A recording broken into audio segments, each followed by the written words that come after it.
T-minus 20 seconds.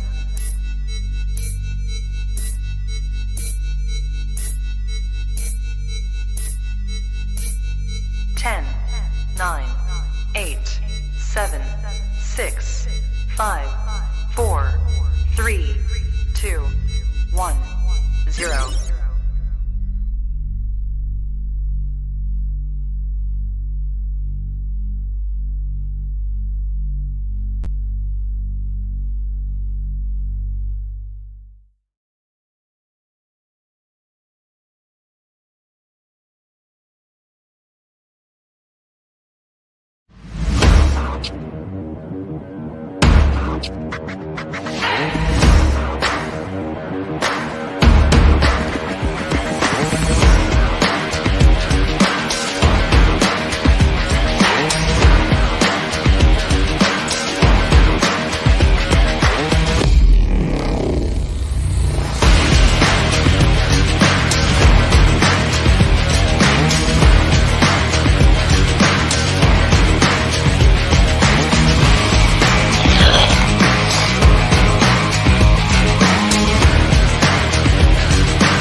Hello, everybody, and welcome to Live from the Mother Effing Cheese Seats. I am your host, Andrew Faubert, and yes, it is Sunday night, and maybe not the greatest of night for the Buccaneers, but nevertheless, we did not too bad, but it is a loss to the damn Rams, 34-24, and what was technically maybe a little bit further than what the score may have predicted, but reasonably so. At the 10, I will give it that. Many things to digest about that game. As Rick had said on the previous show, please, if you are about to jump off a bridge, there is absolutely no need to. Absolutely no need to. You're fine. We're fine. So before we get into that, ladies and gentlemen, remember to like and share and follow the show. You want to hop on? We're going to have the StreamYard link linked into the comments in a little bit here. We're going to talk the Bucs. We're going to talk about what's coming up here next weekend while we go off to New England, where you're more lucky to find Sasquatch than to be able to get a ticket for that game. That is basically what I've heard. So we'll talk about that. We'll digest this game. We'll talk about the rest of the games that have happened around the NFL. So let's get right into this quick. What happened? Do we blow the wheels off of our own selves? Do we now have a reason to, say, freak out as some of the fans are doing already on social media? The Saint fans coming trolling for us, saying, these are the Bucs we knew they would finally lose. They got nothing. Got 432 yards passing. I mean, it's got to make up for our lackluster under 40 yards of rushing. That's for sure. Get that? But I'm not going to lie. This team is still quite elite. Just got some things that we got to do. So let's break it down here quick for you. Tom Brady went 41 of 55. 41 of 55. This man is 44 years old. And we're still throwing this ball. Scored a touchdown, no picks. He also rushed the ball twice. What? Pretty sure a lot of people want some money tonight having Tom Brady rush for more than 10 yards. Absolutely incredible. Good job on him. He scored a touchdown in his own. The other rushers were Ronald Jones, Leonard Fournette. Chris Godwin got the touchdown on a 2-yard carry. Ronald Jones and Leonard Fournette combined for 9 carries and 19 yards. We'll get to that here in a little bit. But about these wide receivers, there is a lot of targets spread around the board today. Mike Evans, Chris Godwin, Tyler Johnson, Rob Gronkowski, Giovanni Bernard, all making up for most of the targets. Cameron Brake making up the rear. Leonard Fournette, O.J. Howard, Scotty Miller, and Jalen Darden also getting some work today for targets. But Mike Evans with the big night, 8 receptions for 106 yards. Chris Godwin also bringing in the rear with 6 and 74. Tyler Johnson, the man of the hour, 3 for 63. Rob Gronkowski still got 4 for 55. Giovanni Bernard got 9 receptions. Can you believe that? 10 targets, 9 receptions. What? Cameron Brate getting in there, like I said. 4 catches, 35 yards. Leonard Fournette, 3 for 26. OJ Howard got 1 for 11. Going to use him more. Got to use him more. Scotty Miller got 2 catches for also 11 yards, and Jalen Darden got 1 for nothing. That doesn't look that bad of a stat yard line, does it? For all those wide receivers, except for a couple at the bottom there. So what happened? What happened? Well, we're playing a really good team here, guys. Okay?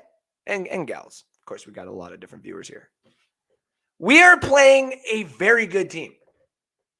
A lot of people said we were not going to win against this team. I also said, I can agree with that. I think we could, just because there's holes in the tit. There's not many holes left in the Rams. It's overcompensated by some of the great talent that is there. But they're hungry. The Buccaneers are hungry on offense. The defense right now is banged up. The secondary is banged up. Our defensive line is not. Our linebackers are not. Don't think anybody like that is. So, what are we even talking about here? Why? What is going on?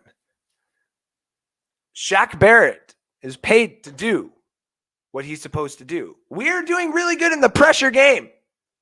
Heck, I think at the end of tonight, I think the Buccaneers are still top 5 for pressures on quarterbacks. The problem is we are not finishing the job. We got to get hands in there. There's a lot of money that is going to be spent and is already spent on this defensive line. And it has been argued on many shows on this platform, including mine, that this is the best defensive line in the NFL, bar none. Where is it? Where is it? Our secondary needs help. It's pretty easy to see that. And it's not because our starters suck. No, they're hurt.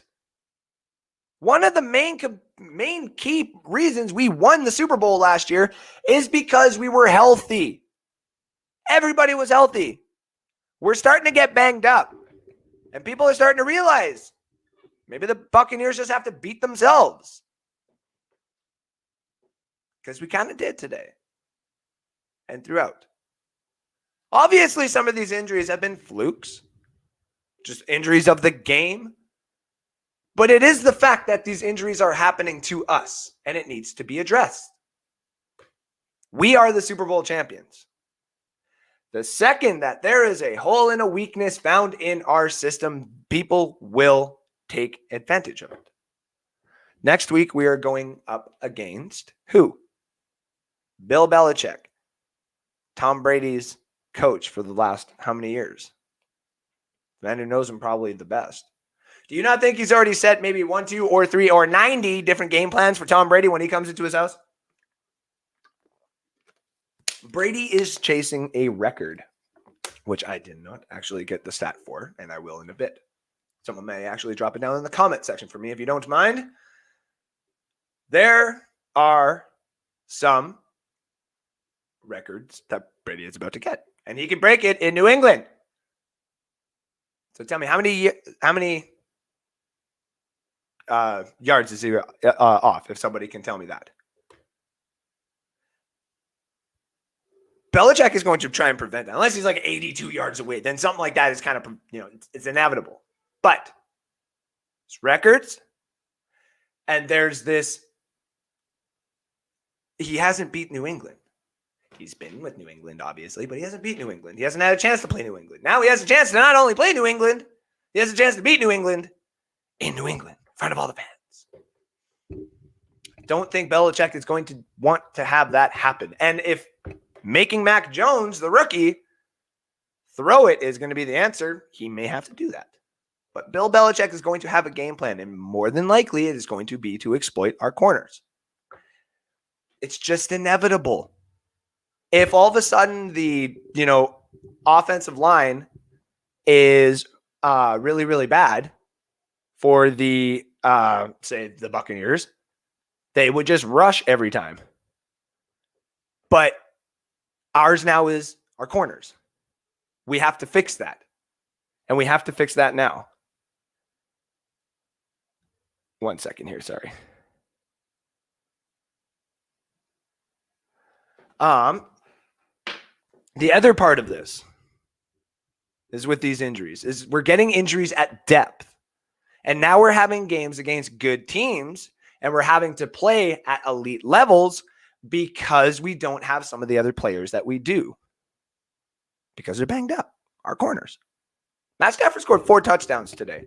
And if my damn app would have just allowed the player props to be on before I had to drive 3 hours back from a wedding today, I would have put a small wager, small wager on Matt Stafford throwing 4 touchdowns. I've been saying it all week because he has an opportunity to he's going to do it.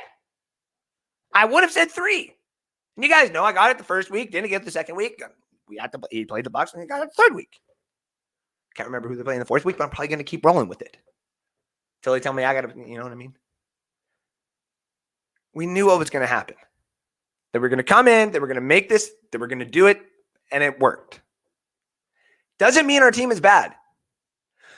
Does it mean that we're having a bit of a Super Bowl hangover here? Not necessarily. I don't want to say that because on our defense has been doing okay in some of these games and has, really stepped up on certain plays, but is allowing certain other things to happen, like not getting enough pressure in. And it's not on the coaches all the time. It has to be on the players. I'm not going to sit here and start calling out players because I haven't played in a while. I have to rewatch the tape. I don't want to throw, Shaq Barrett under the bus. Willem Goldston's the only person who had a sack this game. Can you believe that? What's going on with Vita Vea? Shaq has been paid this money, though. There's a lot of attention is going to start coming on him. And deservingly so. Deservingly so. I get it. There needs to be more accountability across the board here. And as for our damn running backs, how many shows do you guys have to go to, and gals, of course, my apologies, but you guys and gals have to go to hear this? You don't have to go to some of the other competitors and hear them sit there and gloat about Rojo when he has one good game. What did I tell you about Rojo? I don't want to hear about running back by committees. Get out of here. Rojo needs to get out of his own head. So does a lot of other players in the league. I get it. It's only week 3. But Fournette, when they gave him the carries at the beginning of the game, may not have been doing good. It's just teams are prepared against our running backs, and they're prepared against our corners. But running backs, they're not going to do anything, and they expect them not to do anything, and even in 3 to 4 man down, and they still can't get 6 or 7 yards, teams will just keep doing it every single time. So in a bit here, I'm going to propose something, and we'll get to that. But I have also said, especially going back to the corners, when Sean Murphy Bunting went down, I said, can we just hold up? I want our rookies to stay, to get a little bit of time, just let them get some time like we've had before, not start, just get some time. I don't need somebody else to come in. Now that there's 2, with Jamel Dean getting banged up, it's almost inevitable. That's what I got. Where did I put it here? Put it somewhere. Almost inevitable. I'm pretty sure I wrote it. Yeah, right here. Said no to quarterback. I said no to a corner. Now it's inevitable. Whether it's Richard Sherman, whether it is making a trade. And I'm going to get to that also in a bit here. Actually, I'll get to it right now. Something has to be done. If we're going to make a trade, understand that we have to make a trade either one of two ways. One, for a person who is on an expiring contract and is just looking to get a ring, and the Buccaneers can throw, I'm being completely hypothetical here, but 2 seconds. Okay?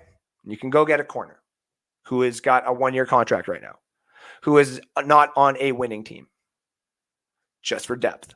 Or if you're looking at, say, which I never found out that damn corner we had a couple years ago. If you go get a subpar one and you got to start tossing a third or a fourth in order to get some other type of depth, because teams are like, well, you're the Super Bowl champions. What used to be a fifth is now a third. What used to be a third is now a first, Mr. Tampa Bay Buccaneers. Totally understand. 100%. You got to pay to stay at the top. 110%. 110%. That also being said, goes with the running back situation. I've been held accountable on here saying that we should bring Adrian Peterson in. I still hold true to that. Giovanni, I think it was right here. Rojo Gio played good, not Fournette. Bernard did. And fantasy people, I had a couple people message me being like, hey, I went after that one show and put Bernard just like on my bench kind of thing. And after this game, I've already had people send me offers. And I laughed. I'm like, see? Take some draft picks in your dynasty or whatever. Just do what you got to do, man. Here's the thing. With this running back situation, I feel as though we need to do the same. Or next year, what the Buccaneers are going to do, which I think they should do, is maybe take that 32nd overall pick, which was more than likely still what we're going to have, and get us another running back. And I'm stating it right now, and I know it's week 3. And I know there's a lot of time left in the season. I know that. Rojo's going to need a contract. He's also, and it's not looking very good, I'll agree. Okay? I think he's not going to get re-signed. I don't think Fournette's obviously going to get the contract that he wants. And Giovanni Bernard is only 1-year contract. He's gone too. Leaves us with Keyshawn Vaughn and the other two who I think are also technically gone. The Buccaneers would then have an opportunity in the draft to go and grab another running back and let the other guys go. Because by the time the third year happens, if they want to bring everybody back, I don't understand how you're going to convince Rojo and Fournette to take a pay cut to come back. That being also said, there's a lot of things that happened with this Buccaneer team in the offseason because they won the damn championship that we also did not expect. Okay, Bruce Arians be like, you ain't fucking going anywhere. You ain't fucking going anywhere either. Okay, like, I get it. Weirder things have happened. Okay. But the Buccaneers are already looking to the future. I kind of went at a few people on Twitter, even when I was at a wedding this weekend, because they were suggesting that, you know, the Buccaneers have not drafted properly even in the last few years. And the only reason that anyone thinks that we have drafted really good is because of the success we had last year. What? What? No. The Robert Aguayo. So what? That sucked. Okay, cool. But the Buccaneers have been drafting, and I've stated this on so many shows, and I'm even going to probably write an article for Bucs Report about it now. The Buccaneers in the first 3 to 4 rounds of the last 3 years have drafted for a position that was about to be re-signed. We knew weren't going to be able to keep, but even if we were going to win it or weren't going to win a championship, or we're going to leave inevitably due to old age, or because they were just that expensive. Okay? Joe Tryon. JPP is out. Joe Tryon in. He's not putting up astronomical numbers, but he's doing a damn good job. We also got him for the inevitability, if you look at the way the contracts are broken down, when Shaq Barrett needs to get re-upped, he's going to be at a veteran age where he's not going to get that type of money anymore, and Joe Tryon's up next. Okay? They drafted very well there. Go look at the Chris Godwin situation. Tyler effing Johnson. Right here. See that? If you guys can, I can't bring my camera up. It says effing. Effing right there. It's not after 10 o'clock. I don't think. Okay, it is. But still, I'm going to be calm for a bit. Listen. Tyler effing Johnson, when he got drafted, was a talent that fell way too far. And we got him in the third round.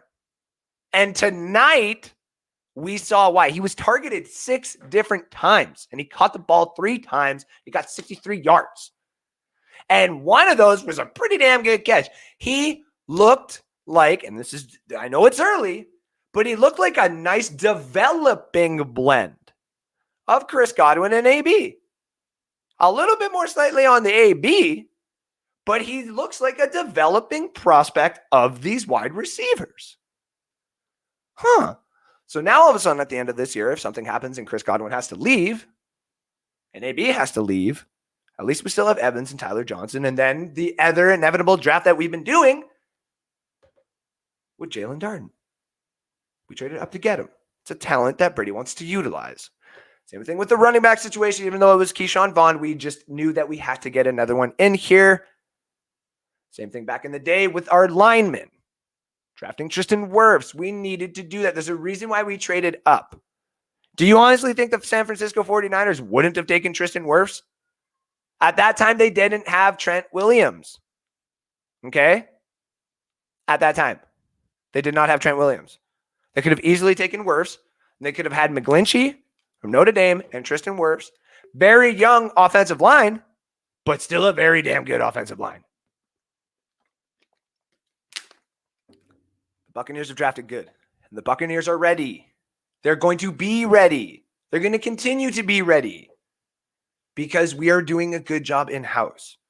So that is why tonight, I guess, I'm suggesting, and I know a lot of people are going to clip this, and if Playoff Lenny goes off, and listen, if this gets used in a clip, be like motivation, cool. I don't necessarily want that. I don't necessarily need that type of, I think, heat is what the cool kids are saying nowadays. I don't need that on my IG, yo, bro, sama, yo, like stuff. I don't need that. Okay? I got kids. I don't need them. Like, I don't need my son later on in life being like, he goes up and be like, oh, you're the son of this person, right? It's like, oh, yeah, cool. You mean the guy that said this? And it pulls up the old Twitter thing. It's like, I don't need that. Or the clip, I don't need that. Okay? But what I'm saying right here tonight is if the Buccaneers still have success, judging by what the needs are going to be more than likely next year, because of contract expiration, guys getting up there in age, I do think we're going to probably go more likely at running back position. And the reason I state that is some of these guys, and I see this, next year, Tapasio, Lenny, Lenny and nothing else. Hey, I also suggested that before too. If you want to give Lenny like 25 carries a game and he only gets you 55 to 69 yards, at least like it's something. I get it, but don't give him the like 9 or 10 million, which you kind of wanted from Jacksonville. That's the only thing I don't want there. What I'm suggesting is starting anew, getting some fresh legs in there. We've seen what some fresh legs have done across the league. Last year was Jonathan Taylor for the Indianapolis Colts. DeAndre Swift has started to go off. Dalvin Cook is still producing. CMC's obviously got his injury and stuff. I get that. But it might be time to get some fresh legs under there. And if one of the best talents is available right off the top of the draft board for them, why not? The Steelers got Najee Harris fall into their lap, which almost say 3 to 4 years ago, another prospect type of player was like that in the draft, and he was taken at number 4, Ezekiel Elliott. And I'm pretty sure Saquon Barkley was taken at number 2. Was he not? He was. So there. Like, hello? Najee fell to the Steelers, man. Najee's eventually going to get it figured out. You don't think next year, when there is a lot of edge rushers apparently supposed to come out and a couple of damn good ones, man. You guys been watching Oregon? Ugh. There's a couple of other players out there. It's couple of good corners. In my opinion, it's going to be a corner and wide receiver class, personally. I don't want to take our first round pick and draft a wide receiver unless like Chris Olueva, I believe, out of Ohio State is there, or one of these really cool utility wide receivers is out there. That would be cool. Sure.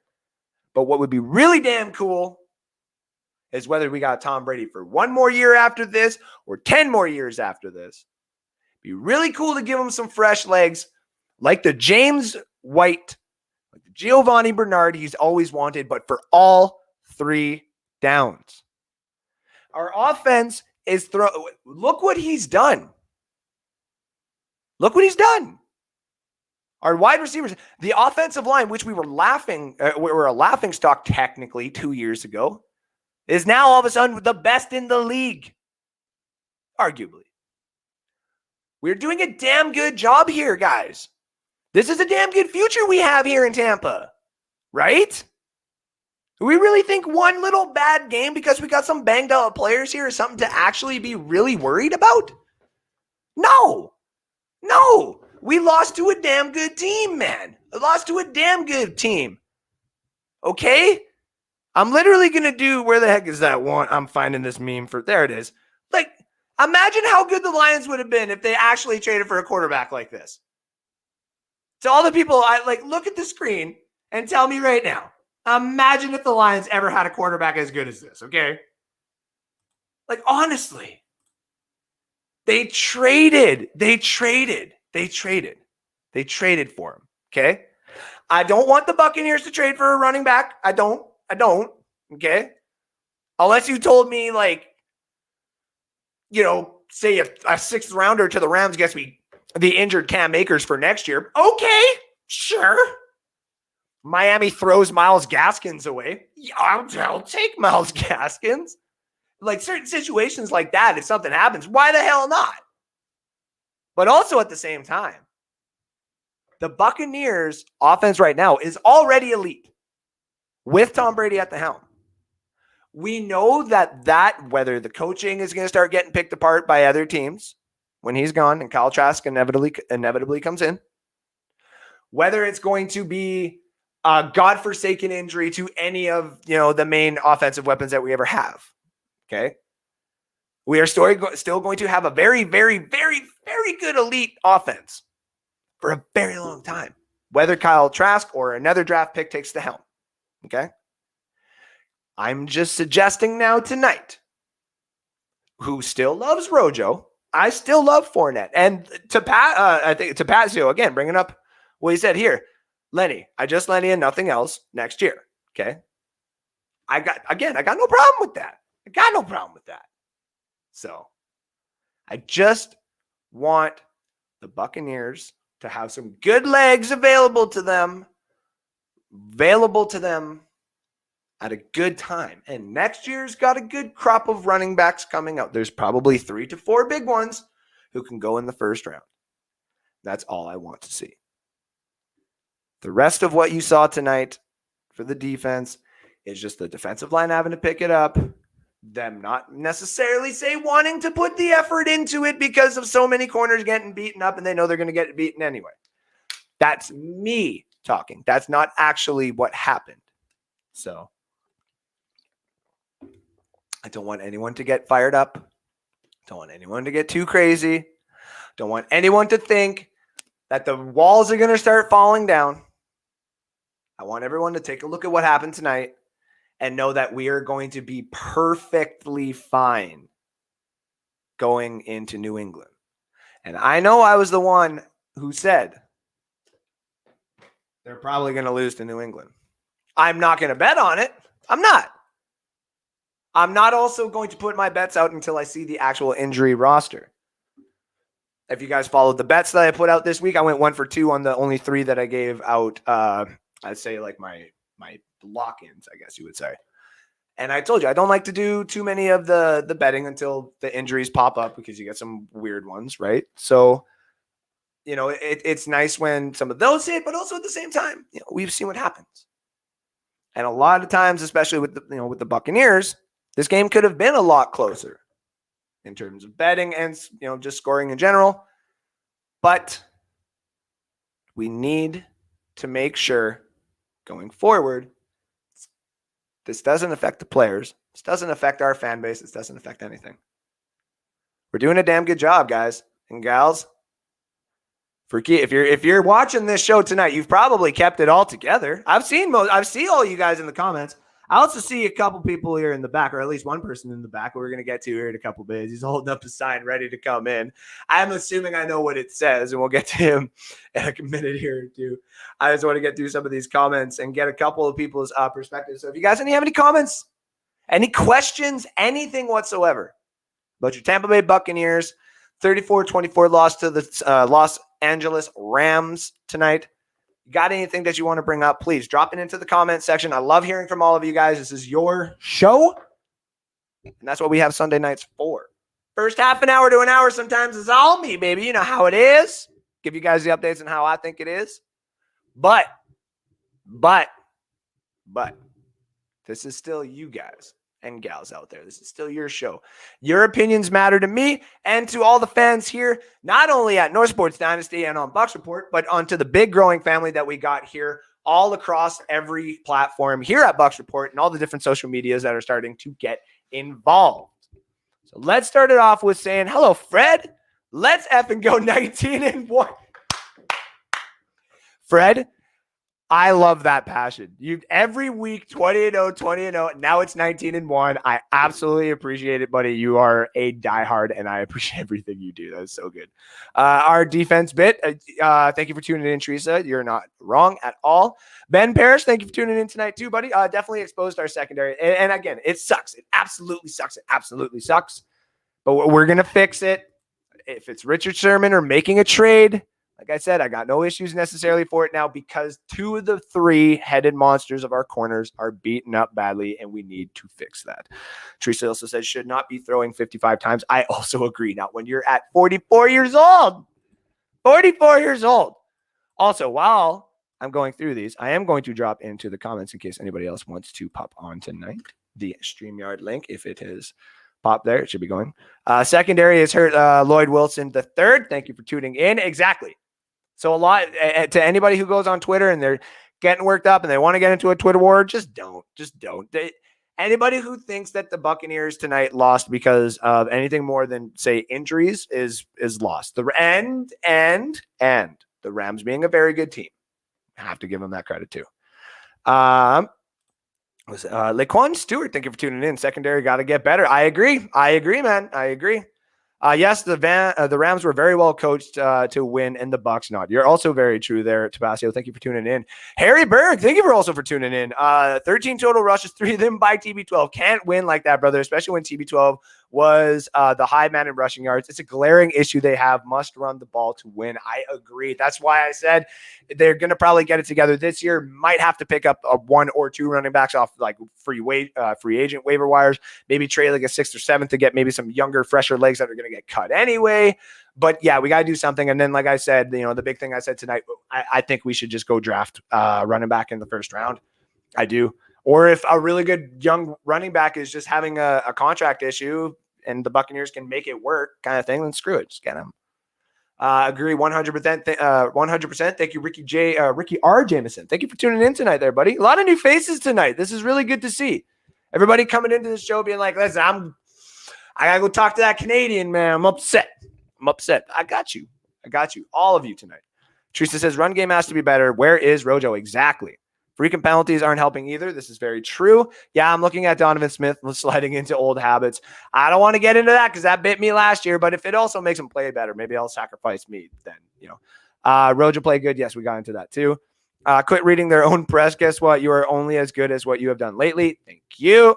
Guy in row 329, seat 30, sign him. That's funny. I agree with bringing AP here. Okay, so at least there's not too much hate out there for that. Thank you very much, Steven. And Teresa saying me too. Thank you. See? I don't think too many people. If he's even close to what he used to be, I'm all for it. I still trust Jason Light. I agree. Thank you very much. Hey, everyone. Good vibes. Ramona, thank you. Finally, someone coming in here being like, good vibes. My Dolphins need O-line help and QB. Oh, no, I heard the Texans dropped their asking price for Watson. Should Miami pull the plug and trade for him? You know what? I'm gonna get another guy in here, and he's gonna help me ask this question. He's also basically ready. I think he's like, I don't know if making fun of him tonight is gonna be very nice. I'm just gonna kind of let him maybe vent on the show a little bit. This is what we do. We let bad teams vent on the show because we used to be a bad team, and we're not a bad team anymore, ladies and gentlemen. Okay, ladies and gentlemen. From the Hard Count podcast here on Bucks Report, our very own Jet fan, Jacob Jarnow. Jacob, what does that say? What does that say? Oh, no, the Jets fan in hiding. Oh, no, all gas, no points. Oh, no.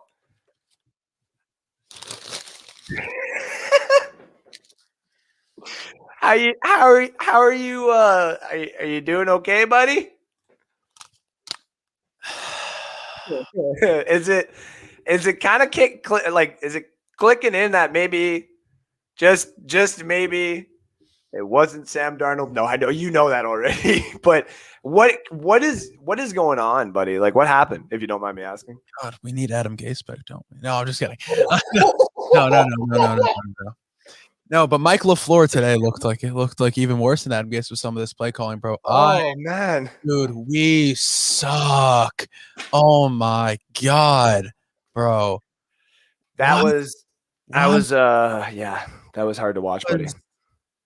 I'm done making excuses for this team, man. I can come on and say, all right, well, it was week 1. This is his first game. It moved a little fast for him. Week 2, the Patriots, Belichick makes rookie QBs look bad. Week 3, same offense, heading into their third week, work together a little bit more. Team scores no points. Defense looks disheartened. They're giving up points to Teddy Bridgewater. A Denver team that's 2-0, but still, I think, kind of flimsy. They have a good defense, but this offense is not sustainable, and they were pretty injured. You start at the top. Yep. You start, the honeymoon phase is over. I'm holding Robert Saleh accountable. I'm holding Michael LaFleur accountable, and I'm holding Zach Wilson accountable. What we've seen from this Jets defense the last couple of weeks has actually been not bad. But the problem is that when you turn the ball over, when you go 3 and out every possession, you're keeping the defense on the field, they get tired. They get incredibly tired. And so they start to get tired and they get frustrated. And this main problem with this Jets defense is that they're incredibly undisciplined. They commit a lot of penalties, a lot of stupid penalties. You see a lot of blocking the backs, a lot of face mask penalties, a lot of offsides. It's just stuff that could be stopped. It's just, and it starts with coaching. Why Denzel Mims isn't on the field is beyond me. What we've heard is that, he's not one of the top 3 guys, so he needs to learn every position, and he doesn't know every position. We've heard that this Jets team is overloaded at receiver. They have too much talent. Well, Corey Davis looked like he never played football before in his life today. Yeah. Elijah Moore got hurt. I understand, Jeff Smith is a great special teams player, but you can't find time for this guy who's an incredible contested ball catcher, an incredible vertical player, incredible vertical receiver. You can't find time for him. You can't throw the ball to him. And then this offensive line looked disgraceful today. Greg Van Roten coming out in his post-game interview and saying Zach Wilson needs to get the ball out faster. He should be traded. He should be traded. He sucks. He played awful today. I will get to the Bucks. I will get there. Oh no, you're good. You're good. Like I said, we're at the point you can vent, but I do before we did get to Ramona's question about say Deshaun Watson, because I actually saw someone say trade Zach Wilson, Quentin Williams, and our next 3 picks for Deshaun Watson and call it a day. And I'm like, I don't think Houston says. The Jets killed Carl. But see, Cajun Buck actually comes in and says, imagine if the Jets would have kept Darnold, traded back, and used those picks to build around him. Like, sure. Are you? We could think about this, but the reality is, come on, Andrew. Andrew, you know that if Darnold stayed here, he would have sucked just as much. No, I do agree. Yep, I do agree. Hard, and you saw, and I'll be honest, Darnold looked without Christian McCaffrey, guys. I don't know who watched that Texans game. Without Christian McCaffrey, Darnold looked not great. He looked not great. You know And why? The Canadian wasn't the greatest yet, but we're Because hoping. CMC can block. CMC is a perfect. He doesn't only do the running back thing correctly. Mhm. He also can block. He he gets open. He pulls defenders off of other guys. I mean, it has allowed for DJ Moore to be fantastic in the first 3 weeks of this season. Darnold just wouldn't have done that. The problem is that you have an offensive coordinator who we hired in from the Shanahan tree when the league is becoming, a too high kind of league. Like you don't want that's not the type of offense that really works right now. That we don't really see a lot of these successful teams running, which I realized late. And so honestly, I think Saleh can only do so much, but the action, because we know he's not an offensive coach. Yeah. But the offensive coordinator job, which is basically the offensive head coach of this team, because it's not like an Andy Reid where you're running his type of offense. I'm worried that the fact that Mike LaFleur and Robert Saleh are so close and like have this deep personal friendship that goes back to high school. If this continues, I'm firing Mike LaFleur after his first as an offensive coordinator, and I'm bringing in someone else. I can pull out. So there's so many talented coaches in this league that could develop a quarterback, and you don't want to make the same mistake you had with Darnold. You can't do it. That is true. You can't do. You need to surround him with all the talent in the world, and like you were talking about. I hate this because I'm not looking forward to next year's draft. I'm not already looking at next year's draft. But no, it is only week 3. Yes, this is a rebuilding team. This is a team that next year, if let's say they do have a top 5 pick, which it looks like they probably will, more than likely, the plethora of talent, and I don't want to hear anybody. If anyone comes at me and says, "Oh, they should draft a quarterback," you can take your ass through right off. Spencer Rattler. Through right off. I don't know if you watched Spencer Rattler play, but he looks rattled. Sam Howell doesn't look like even a first-round pick anymore. I know. Oh, my God. Ridiculous. It's ridiculous. They should go after this Kayvon Thibodeau, who is or him and Quinn Williams. Or one of these lockdown corners. What, that's Derek Stingley? Out of LSU would be cool. Even I think it's Elam. I think it is from Florida. He's pretty good. Like I said, there's some corners out there this draft, man. Or take a guard. Take a goddamn guard. Oh my God, right? Take a goddamn guard in the first round. Guess what? I might be the first Jets fan to say this. We might need to take a left tackle next year. If Mekhi Becton cannot get healthy, oh my God. It's true. I know, buddy. And I hate it. I hate saying it. And it might be dumb because it might only be week 3. But and I love Becton. I think he's been really good the games that he's been in. Mm-hmm. But the injuries, you can't have it anymore. Concerning. Very much so. Concerning, right? And you know me, because like a lot of people, I've had someone call message me and be like, so if the Buccaneers lost, do you not care? You know what I mean? Like even if they lost the Super Bowl, do you not care? And I'm like, oh no, like I would. And they're like, but like what if the Lions won? Would you be cheering? I'm like, I mean, yeah, like that's my friends. They're like, well, what about the Jets? Yeah, because of Jacob, right? So like, yeah, but they go like, what about the Bengals? And I'm like, kinda, yeah, because here's the thing, like not like, and this is, to say it as nicely as I could, I was like, most of those teams right now, they suck. And a lot of those fan bases are begging for like something for that to happen. So for me, I'm like, yeah, anytime like the Buccaneers would lose or whatever, sure. But why everybody roots for the Browns now. It's exactly. It's like, hey, okay. It's like, this was not supposed to happen. Right. So when I bring this up, because what I was going to say is when you do look to the offseason as, say, like a Jets fan, what I already look at is if there's any trade bait that you have right now, it's CJ Mosley. And if somebody out I know you don't want to hear because I know you like him, right? So much. He's the last. There's a picture. I don't know if you've seen it. There's a picture of that entire 2018 Jets team. Yep. And it's CJ is there's probably 15 to 16 players on there. He is the only player that is still left on this team.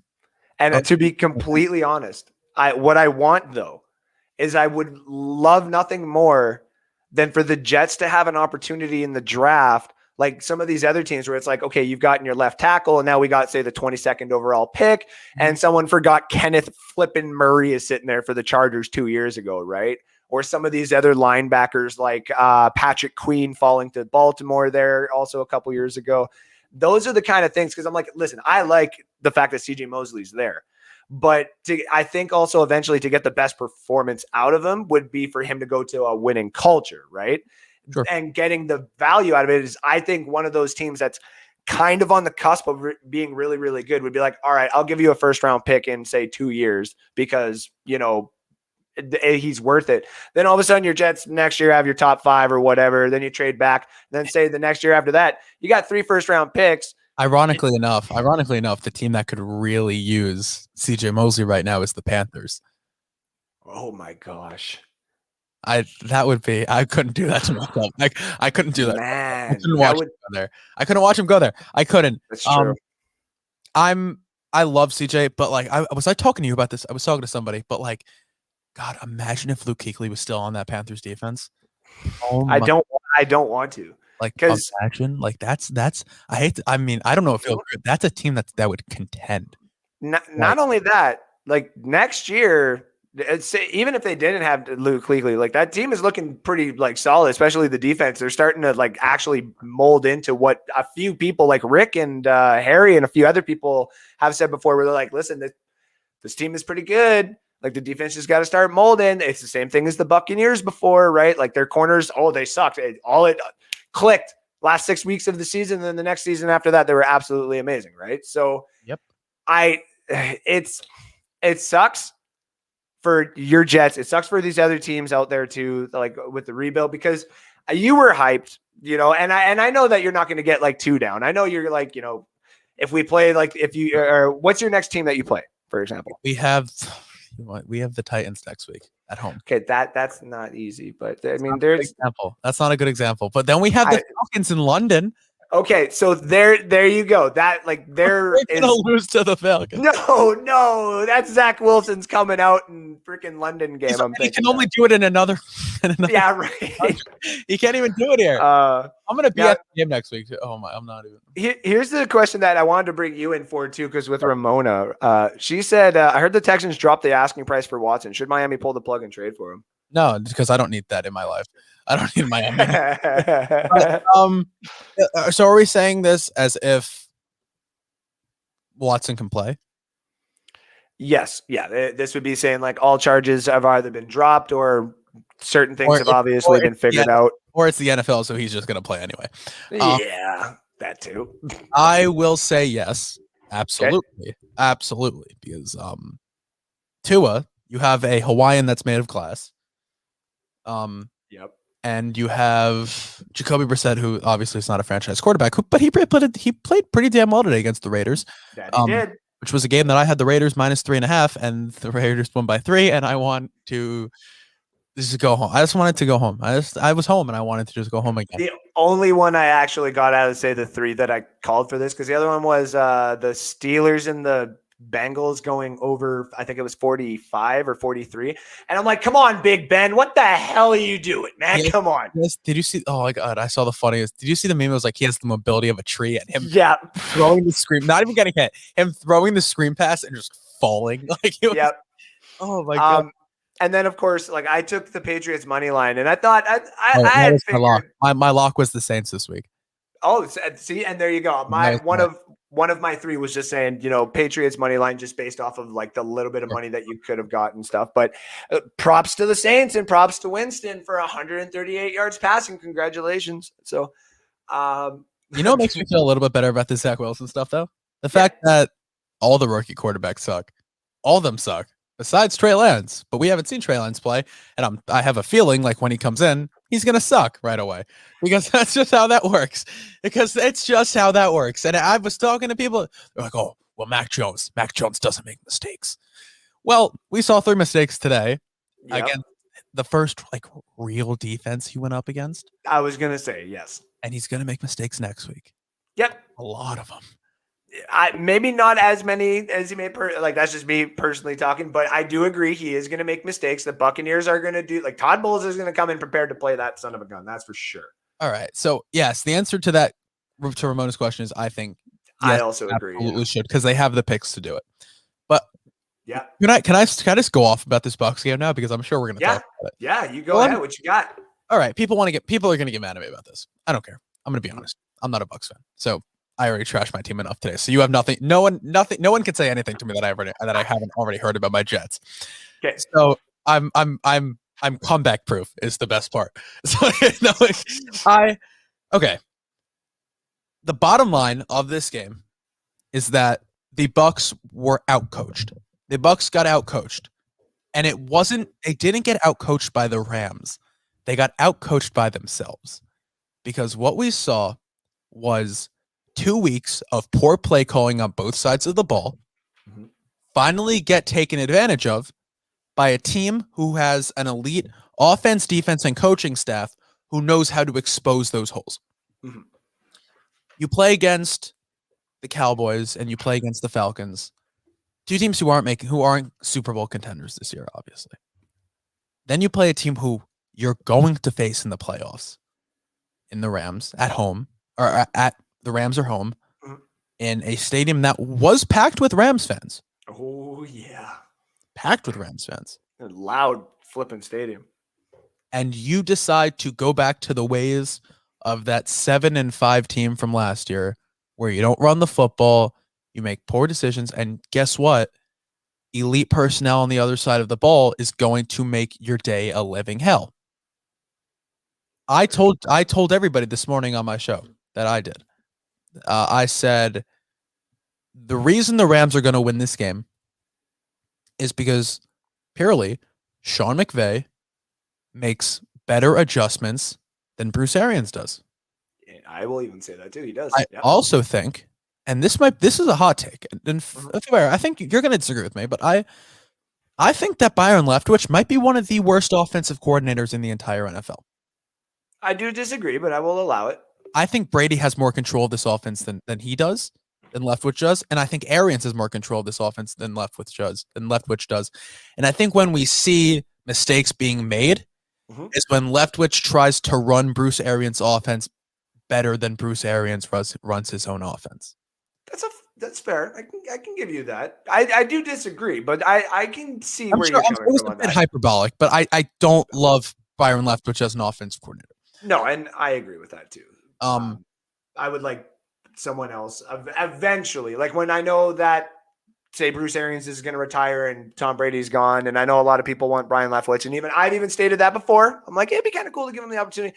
I'm kind of with you on that now. I think, and then the flip side of that, all the other Bucs fans want Todd Bowles, and I'm saying you don't want Todd Bowles as your head coach. Keep him as your defensive coordinator, please, please, please, please, please.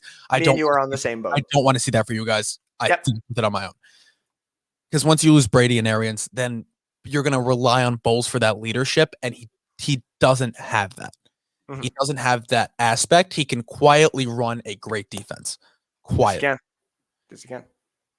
We don't need to talk next head coaches, but like that's this Bucs team is one. There's guys. Don't get me wrong. This team is going to be contending for a Super Bowl this year. Mm-hmm. I'm not denying that. Mm-hmm. But they need to, now that people have a read of what this Bucs team can do offensively, they need to switch it up a little bit. They need to get to that end of season offense, end of 2020 offense that we saw where they were running the ball, where you let Leonard Fournette run the ball enough, something's going to happen. Something good is going to happen, right? Let Gio Bernard work. I know he almost got his head taken off today, but let him work more. Like, I just don't understand when you know what works, why you wouldn't do it, right? Right. And this don't break defense. Mm-hmm. Guess what? It broke when you play a team that when you're that banged up in the secondary, when your corners, even when they're healthy, are not elite by any stretch of the means. You're playing way too soft. You're allowing everything underneath to guys who literally specialize in these underneath Cooper Kupp, Robert Woods. And then you press up a little bit and you put some more, and then you let Deshaun Jackson, now you're susceptible to the deep ball. I just really didn't understand what they were doing today. And I think they got their teeth punched in, and they're going to get better from this. They are absolutely going to get better from this. But it looked ugly today, in my opinion. I think this game should have been closer than it was. I think the Rams won, but it should have been closer than it was. If we didn't get banged up in that secondary, I do agree this game would have been a little bit closer, just because Brady wouldn't have actually had to throw like for the full 400 that necessarily. He would have still thrown the ball. I mean, yeah, the running backs are getting that bad. Maybe 475 and then get an extra 2 TDs. But I've got another guy down in the lobby. I'm going to get to him in a second. Just going to get to some of these comments as well. Oh, he probably will. He'll probably yell at me too. He yells at everybody. I yell at everybody sometimes too. It's all good. Ramona says, even if we trade for Watson, we have enough draft cap and cap space money-wise next year. It won't affect us. And that's the thing. He is already under contract. Yes.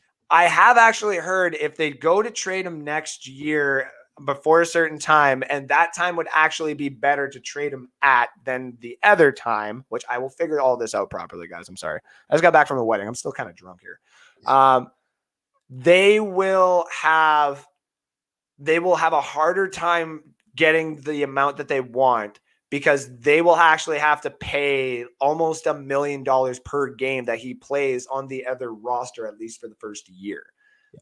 And if they trade him afterwards, after that, they have to pay like an upfront like fee to trade him. The other team would actually get better quality and better value out of that, and they wouldn't want that.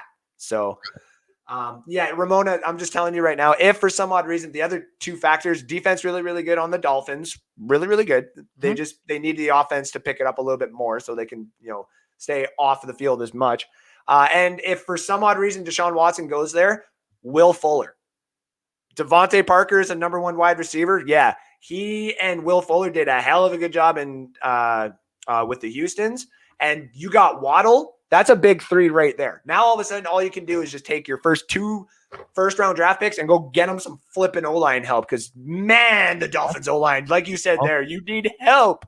Love Waddle. Love Fuller. Yeah. Love Devontae Parker. He's just been there so long that people forget that, like, if you just throw the ball to him when you need, like, the one catch, he's like an A.J. Green. He's like the Larry Fitz. He is A.J. Green. Yeah. He literally is A.J. Green. Yeah. Tua out till week 6. I would like to see Tua at Bucks. Oh, I see. Is not the answer. I thought she said on the Bucks. I was like, okay. But then again, who can be good with the Finns O-line? See, I know you, and she knows that too. She's not even trying to. She's like, my team is good.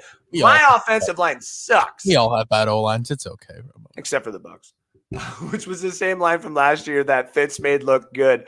Don't say the name. Don't say the name. 3 times he pops in here, actually. Well, he's been in here already, so it doesn't work like that. Not tonight, anyway.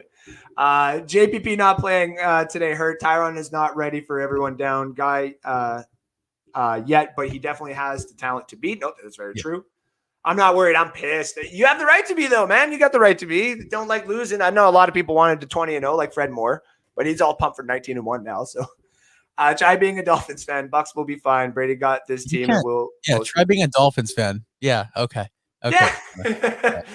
I like that actually, though. Todd Gurley's out there. If he was like, say, fully healthy and like we got a whole 100% like scoping of that knee, and there's like if he had knees, you could get him. That's what I mean. Like, I think you ran out of knees.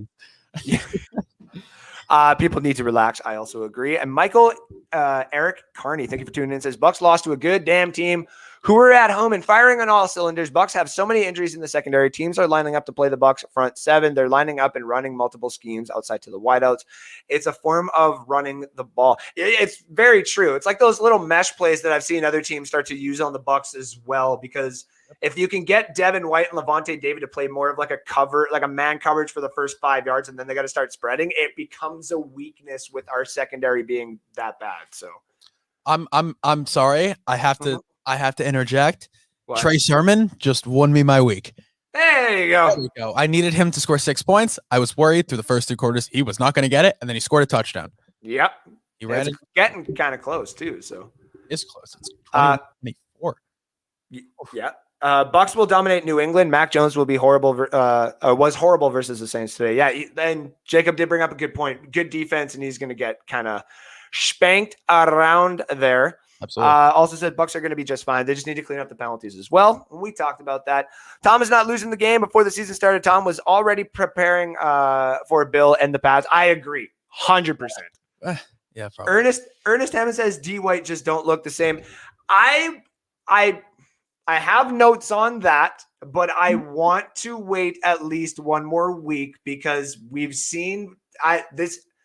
Devin White isn't just elite. Devin White is like superstar at a very young age because he holds himself to that level. He's not doing exactly what we need him to do right now, but he's still really good. Wait till there's a game where he needs to be used in that game script, and then he'll show. Thank you. Exactly. Thank you.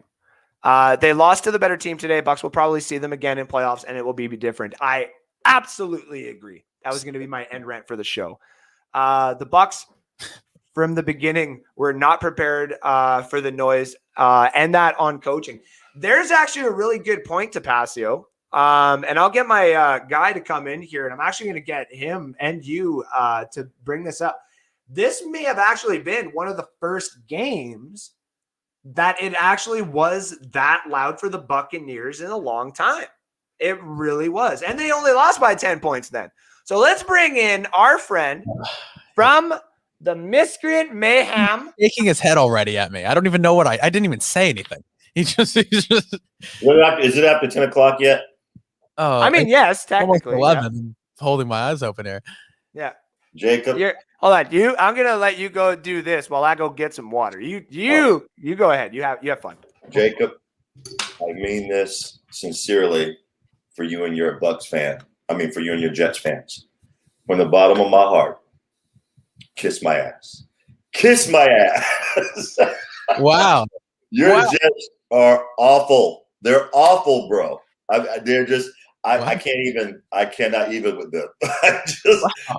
They are awful. And you and I completely agree on that point.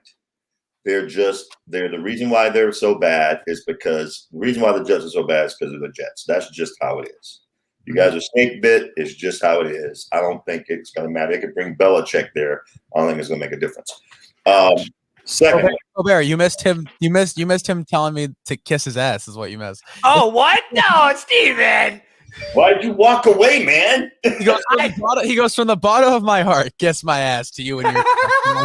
I said, all right. I was like, okay. I was like, this is how. I was going to drop an F-bomb, but I wasn't sure it was after 10 yet. So no, I usually try to wait for the North Sports. The cheap seats would be good. Like if we ever get like a bat, like if we ever get like a Saints fan on, all the F-bombs can be directed to the Saints fans. Fat Mike. I mean, Fat Mike too, yeah, but like that's all with love though. So again, though, sincerely, Jacob and all the rest of you Jets fans out there, kiss my ass, all y'all, all y'all. But anyway, I want to agree with Jacob. I want to agree with Jacob partly, but I can't because I heard what you said, Andrew. It's not necessarily that Leftwich is a bad OC. He did win a Super Bowl with this exact same team last year. And he and Brady together are the ones who got away from Mr. No Risk It, No Biscuit and start running more of a Brady-centric offense. So it's not that. And even as bad as all the noise was, and I agree with that, as badly as much trouble as the O-line had, I agree with that. You had a 44-year-old man throw for 432 yards. On 55 attempts, too. 55 attempts and got 3 touchdowns. Yep. That's pretty impressive. Well, no, he accounted for 2 of them. 1 running, 1 throwing. Though Teresa said exactly what we all been saying here. Should not be throwing 55 times. I agree. I completely agree. Yeah. I think you're right about the noise level taking it by surprise. I think that is a coaching decision, but I don't think it's they're right there, Jacob, for you. Right there. I just wanted to get it out of the way. Might as well have him say it than anybody else. So. But it's not so much that it's bad coaching, although I agree that Sean, what's his name in LA? McVay? McVay is he's more innovative. I agree. But it's not I don't see it as a coaching issue. I see it as a personnel issue. They have the wrong personnel in for certain plays. Why the hell did you have Rojo on the goal line? He couldn't even punch it in the Super Bowl. They should have had Lenny down there. Thankfully, Godwin got it. They should have had Lenny down there. We got to get him out of his head, right? Yeah. Give him the opportunity. No, we got to get him off the team. I've been saying forever, Rojo is no go. I do agree. Hold on. Speaking of personnel, and on a different note, why the hell are the Jets running a 21 personnel on a team that can't block? That makes no sense. What? Okay, but continue with the Bucks because no, I agree, bro. I'm gonna be straight with you. In all of BR, you're the only person who cares about the Jets. Actually, no. I think I'm getting to the point where I think I'm the only person in the world that cares about the Jets. Yeah. No, we have a cute little community on Twitter. There's like listen, if you want, like, honestly, I kid you not, I've heard of other Jet fans becoming hockey fans so they can actually cheer for a winning Jets team. Oh, that's awesome. But no, I did want to throw this. Fred did say, we feel your pain, Jacob. Listen, it's the same thing I've said like at the beginning there too. It's everyone like Steven, Harry, Keith, Johnny, all the guys at Bucks Report will give you crap because you're say a Jets fan. Same thing they give for Harry for being a Bears fan. Yeah. Steven for living down in Dallas kind of thing. Alex being a Lions fan, right? But like I even said too, if the day happens, if the Jets, like for some odd reason, I'm just throwing this out there. Because listen, if you would have said 4 years ago Tom Brady's going to come to the Buccaneers and win a Super Bowl, we all would have laughed exactly how Steven would have laughed right there. But like, nope. But let's just say if Zach Wilson gets it together and the Jets did go on a Super Bowl run and actually did beat like a team, say in like 4 or 5 or 15 years, but did win a Super Bowl, I want to be partying with that guy. I want to be where that guy is. I'll ask my phone if I'm like out and about and I get upset at the Jets and I leave the house. I'll go, hey, like, what was the Jets score? And they say, oh, the Jets beat, and I'm like, and they're like the Maple Leafs, and I'm like, yeah. I'm like, and then they're like, nope, awesome. the Jets lost 47-0 to New England this week. Here's the problem with the Jets. And then the Jets. My phone goes, the Jets are now on the clock with the first overall pick in the 2022 NFL draft. And I'm like, oh, come on already, man. Like, Spencer Rattler, a quarterback from Oklahoma. It's like, what? Why? I think he's already worse than like. I know. He's already the worst. Now that I've gotten my whole kiss my ass Jets out of my system, let me give you some hope. I honestly don't think Zach Wilson is as bad as you guys are saying he is. I don't think he's bad. I think he makes a lot of stupid rookie mistakes, which can be coached out of him. What I don't think is happening is that it's actually being coached out of him. Exactly. Sure. The coaching issue. Sure. It is a coaching issue. You're not putting the best possible team out there. You're at the bare minimum. You're not putting the best possible team out there with the best possible situations for him to succeed. Like I said, why is Denzel Mims not in the field? Why are they running a 21 personnel with a team that can't block? Why are they doing that? Why are they doing that? Why are this is a why? Why? Why has Michael Floyd not made a single adjustment in the last 3 weeks? Why can this team not work cohesively as one? It starts with Salah's doing this. Salah's been like, oh, wait, damn it. Oh, wait, this isn't San Francisco. This is New York. no, he's going, oh, that's the wrong LaFleur brother. Is what he's saying. It's what he's saying. I need Garoppolo is what he's saying. Like, give me Garoppolo in the Jets and we'll be fine. I actually think Zach Wilson on a team, not the Jets, would be a much better quarterback. Because there are coaches, I think maybe Salah the Bears is trying to be a player's coach versus you're going to get this done or else coach. And I think a lot of these young rookies need that structure, not the whole let me be your buddy coach. They need a firm hand to say, this is how you're doing it, period. Now, great, you want to build a system around them, not say this is my system. You're going to run my system, BA. You want to build a system around them. Say like Buffalo and their draftees for the last little bit there. Yeah. There has to be repercussions for messing up the system that you built around them. Yep. And I don't think the Jets have that. That's fair. That's fair. Some other people said, no, we don't. We're 2-1. What was that one for? When Fred said, we feel your pain, Jacob. I said, no, we don't. Well, like I said, I think it's because we won a Super Bowl that we're like, we want to be inclusive to all the teams that kind of suck, except for the Saints, except for the Panthers. And as much as I love Kyle, not the Falcons. You know what I love about Jacob? Jacob can take harsh reality, and that's what I love about him. So, Jacob, I'm not going to be the guy who gives you the participation trophy and tells you, good job, and your team sucks really, really bad. I'm just going to give you the reality. I tweeted that. There are ways to fix it. I tweeted it today. I go, I'm watching the game. I said, no more excuses, be better. That's what I said. I saw that, yeah. I said, no more excuses, be better. That's it. That's it. Ben Cornett.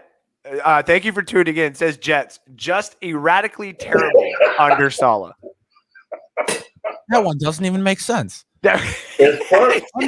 Under isn't even like in or the, like it's not. Like, I know. I just had to throw it. Ben is still funny as hell. The fact that there's better Jets depression. listen. Do not underestimate the fact that we got Ben Cornett on the show tonight. Okay. Just end the season. Just end the suffering.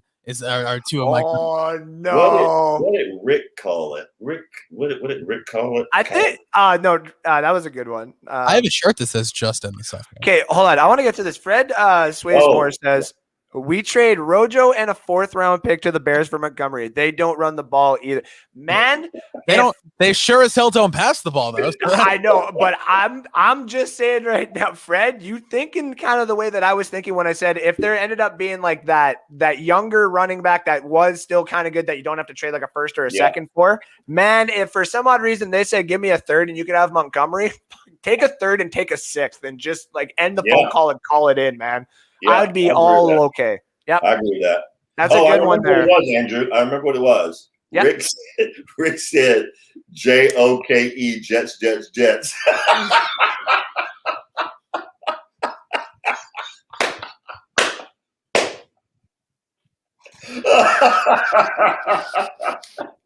had to try not spitting my water out for that one. That was actually kind of funny. You have to admit that was good. That was good. That was good. Jets and Lions thought they could bring in head coaches who are 6'4" and taller, and that would intimidate opponents so much for that idea. I'm really sorry for this, Jacob. I really am. I'm just Robert Saleh looks cool when he's running up and down the bleachers, but then he doesn't look cool when he loses a game by 26 points. Shut out. So that's whatever. Fred Moore says Stephen Glasgow, but have seen many 0-3 starts. Yes, you guys have seen many 0-3 starts, haven't you? We have seen many. Yes, we have. Yes. Christopher Cole says Rams couldn't actually stop our offense. We stopped ourselves. That is a net. Besides this comment and this comment, these are the comments of the night. I like the David Montgomery comment right now, and I like this one, Christopher Cole. That is very good. I agree. But I heard you were talking earlier, Andrew. I'm sorry to cut you off. You talked about a trade for a corner. I'm assuming you meant corner. Yes, I get the feeling you and I probably aren't really that big on Richard Sherman because what's he really going to do? I mean, he's an older guy. He's slower. He grabs a lot. He's going to get a lot of penalties because he's Steven. What was AB going to do? I mean, he was a mental case everywhere else, and he done this and that, and now he's probably your best receiver on the team right now. But see, unlike a lot of Bucs fans, I agree with AB coming here because I understand his talent. AB is, if you're talking about pure talent, it's far more talented than Richard Sherman. You have to remember this is that if Brady was still on New England and we were having this conversation that Richard Sherman was going to go to a Tom Brady team, we're saying, all right, well, I mean, Richard Sherman's of course just going to be amazing again for no reason because of course he will be because Brady just will get bailed out by another great another guy like that, right? Yeah, but here's the thing. I'm just like, I'll let you finish that. I'm gonna interject. I'm just gonna say, if Brady was still on the Patriots, like with the squad that they got right now, like that revamped like defense and all that kind of stuff, and you told me that it's J.C. Jackson, Stephon Gilmore, the McCourty brothers, and you're just gonna randomly add Richard Sherman in there, I don't want no fucking part of that team more defense. That's like Legion of Boom, but we're vets, but we can still move some ass. Like that. Right. That would be We have the best defensive coach of all time. Exactly. I wouldn't want that. But sorry, no. In fact, I'll tell you my secret. When they were having all this beef with Stephon Gilmore, I might have even written it somewhere. I said, please let him come to the Bucks. Please let him come to the Bucks. Well, I like Stephon Gilmore. Now I don't love Gilmore just because he's. I don't like the fall off he's had. That's fair. That's fair. And he is. I don't like the guys who kind of like, well, this is my side of the field. It's like, this, shut up. Everybody blocks whoever they do, kind of thing. Even though I know someone will probably call me out and be like, Carlton Davis has kind of done that. It's like, yeah, but he earned it.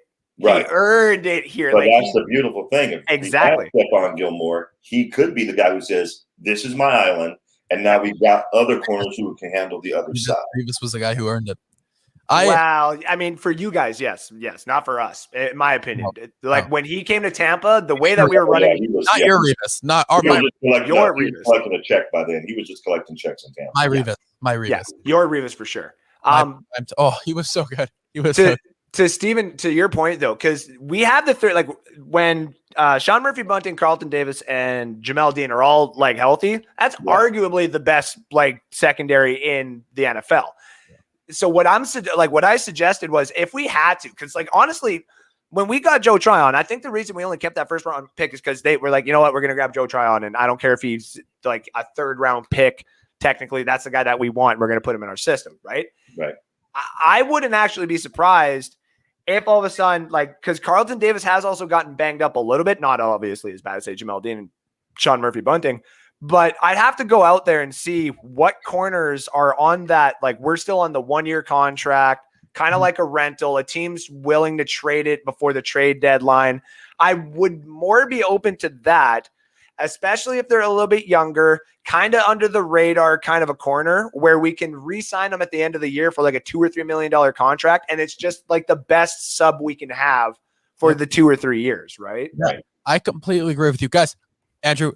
Yeah. I have school. I have to be up 6 a.m. tomorrow for school. So I am going to, I'm going to pop myself out of here because I don't want to interrupt too much. No, you're good, buddy. Yeah, guys, check me out. I'm Jacob Charnow. Follow me on Twitter at Jacob Charnow, Instagram at Hard Count Football. You guys check out the Hard Count Football podcast live, usually Tuesday nights at 7 p.m. Eastern on the Hard Count Football YouTube channel and right here on Bucks Report. My schedule is getting kind of busy, so that time is probably going to change. So I will remember, follow me on Twitter, and I will keep all of you updated with that. But Steven, always fun talking to you. Hope you guys enjoyed week 3. Andrew, it's a pleasure. Thank you for having me on. You guys always, buddy. Hey, one more thing before you go, Jacob. For all those of you out there, Jacob does a great job on the show. He really He does a phenomenal job. He is a true prodigy here on the Bucks Report. He also runs the Jets Anonymous. He heads up the Jets Anonymous group for those recovering Jets fans. So check him out. Fun fact: before someone else already does it, one of my boys, Kevin Sirkin, already kind of does something similar to it, so I didn't want to copy him. But he runs a cool like Jets, like it's like a Jets it's like Jets AA. It's like Jets. Nice. It's really fun. It's really really funny. You guys should check that out. Matt, listen, we were there once before. You guys will get out of it eventually. We just don't necessarily know when it'll be. So sure. Don't lie to him. Stop telling him about participation trophies. The Jets have sucked. Yeah. I'm sorry, Jacob. Have yourself a great night. Thank you for coming on, buddy. Thanks. Love you, bro. I love that guy. He's awesome. Get to some of the other ones here too. So Harry Berg, thank you for tuning in. Says Green Bay scored again, 24-14. San Fran trying to scratch a way back in. Fourth quarter just started. I see it on the side. It's 24-21. Man, they're staying in. Yep. Tom Brady is 68 yards away from breaking. Thank you. I said at the beginning of the crazy. I said at the beginning of the show. I was like, I couldn't remember exactly how many he was away, but he's gonna get it. If you told it, like he's getting that in New England. Absolutely. It was probably in the first quarter in New England. 99.7%. Unless for some odd reason, I should have waited to do that joke properly, man. Oh, what? Is it Tara Harding? The Olympic figure skater. Oh, Tanya Harding. Yeah. Bill Belichick gonna pull a Tanya Harding before the game. I ain't breaking no record in my damn stadium. I don't care what it takes. Oh man, sadly, I wouldn't put it past them to have someone. I don't think they're gonna fly into New England until the day of the game, dude. Like, It's smart. It's smart. right? He's not getting in the first quarter, man. And the best part is they'll have to stop the game and they'll have to give them the ball. Yeah. Family come down. It's going to be awesome. Carolina and the Rams have a tough stretch of games coming up. I know, listen, Rams look good right now, or Rams look good now, and I think we'll continue it. The Panthers, I have the schedule. I think I had them like 5-2 in the first 7 weeks, or maybe 4-3, and then at the end of it, I got them finishing 6-11. I think is what I had them as my final. The end of their schedule sucks, man. They got to play us twice at the end of the year. Like that's 2 losses right there, in my opinion. So that is true. I agree with you what you said earlier too, Andrew. I don't think if our team was as healthy as the Rams, I don't think we lose that game. Or it's not that, like, I even said, like, we lost by 10 points, and maybe not to say it should have stayed at 31-17, but that's kind of what it felt like as for a score of what that game should have been. And yeah, if we were not banged up, I think it would have been like a 35-33, whether it went our way or their way. I do want to see what both of these teams could do, like, healthy. Absolutely. Whether it was my co-host coming and joining Bucks Report, or even just all of us with our fascination of Matt Stafford, all of us want to see Matt Stafford do good. It just so happens that you're going for these Super Bowl wins in our time frame. So you're going to have to just F off for a bit, dude. And I'm sorry. But he was a class guy. I'll give him this. In his I don't know if you know his post-game press conference, they asked him about playing better than Brady. And he said, no way. He said, no. He said, Brady's the GOAT, man. That's pretty class act. Yeah. Pretty cool. No, I like Stafford for that. Ramona says, I love Tua, but I feel he won't make it as a Dolphins quarterback. He will not. I'm starting to get that kind of too. You said lots of really cool massage parlors in New York, New Jersey for Watson to make the trade. Oh, geez. And us Dolphins fans got to hear we should have took Herbert. Yes. Man. No, you should have. You should have. Trey Lance scored a rushing TD for the Niners tonight. Hasn't sucked so far. Yeah, they put him in for those weird utility plays. It's like, oh, Jimmy Garoppolo's not going to run for 7 yards for a touchdown, so let's bring in Trey Lance. Like, oh, it's almost as if you should just trade Jimmy Garoppolo and use Trey Lance. So, imagine that. Right. Now I wish we did, but I get the Oregon quarterback problem where they felt that taking Tua was safe. And listen, I also agree with that too. And I also have said before, because if we do the what ifs, I've considered this, and I know someone's going to take this now, but I know that the what if is getting popular on the Marvel, where they talk about the different things that could have happened in the universe. Me and my fiance watch it. I actually, Dave Damashek, I think. Damashek. Yeah, he's cool. He used to do like an animated video of like the what ifs essentially of the NFL. And I was like, listen, there's some new ones that have happened the last couple of years that I think need to be addressed again. And one of those, in my opinion, is what if the Buccaneers never traded with the Bills and we took Josh Allen? Ooh. Right? Or what would have happened if the Texans would have taken Patrick Mahomes and Deshaun Watson went to Kansas City? Oh. Like, there's some really cool ones that I've been kind of putting on this list. And like, I got like, there's one that I'm like really, I'm not going to say it because that's my baby. Because that one, people are going to be like, I kind of wish, can it happen still? Can we trade for this? That'd be kind of cool, but no. That'd be cool to see. I want to do it without obviously like the trademark with him, but yeah, there is some really cool ones out there that I still to this day I'm even like, man. I want to give Ramona though a shout out, man. She knows her football. That's pretty sweet. She does. I mean, I know she's a Hurricanes fan, and I've always supported the Hurricanes. I don't mind them. I like all Florida college football teams except for FSU. So, I hope Yahoo comes on. I know, right? So Jacob, what's your predictions for the Jets? Now, I think he's probably thinking they might get 3 or 4 wins at this point, if that. So, who are they going to beat? They could. What did he say? It was they got the Falcons in London in 2 weeks. I'm like, you could probably win that one. The I know. The Giants tonight. I know. Yeah, but that's a weird one. Harry says running the ball hide mistakes. Listen, you're not wrong though. Like, could you imagine Brady only having to throw, say, 229 yards a game, 3 touchdowns, and we had like Javonte flippin' Williams from Denver like to run in the backfield? Which shout out to Joshua Cole Allen. Joshua Cole Allen was preaching when he was at Bucks Report. He's like, imagine if Javonte Williams came here. And I was the one that was saying, imagine if we like Kenneth Gainwell fell to us in the 2nd or 3rd round and came here. And props to Joshua Cole Allen. Like his take on what that running back came is basically spot on. I'm looking pretty good on my Kenneth Gainwell one. So always a shout out to Joshua Cole Allen for his take on that. And and honestly though, like, if there's a couple of these running backs, like again, these guys are coming up in this draft.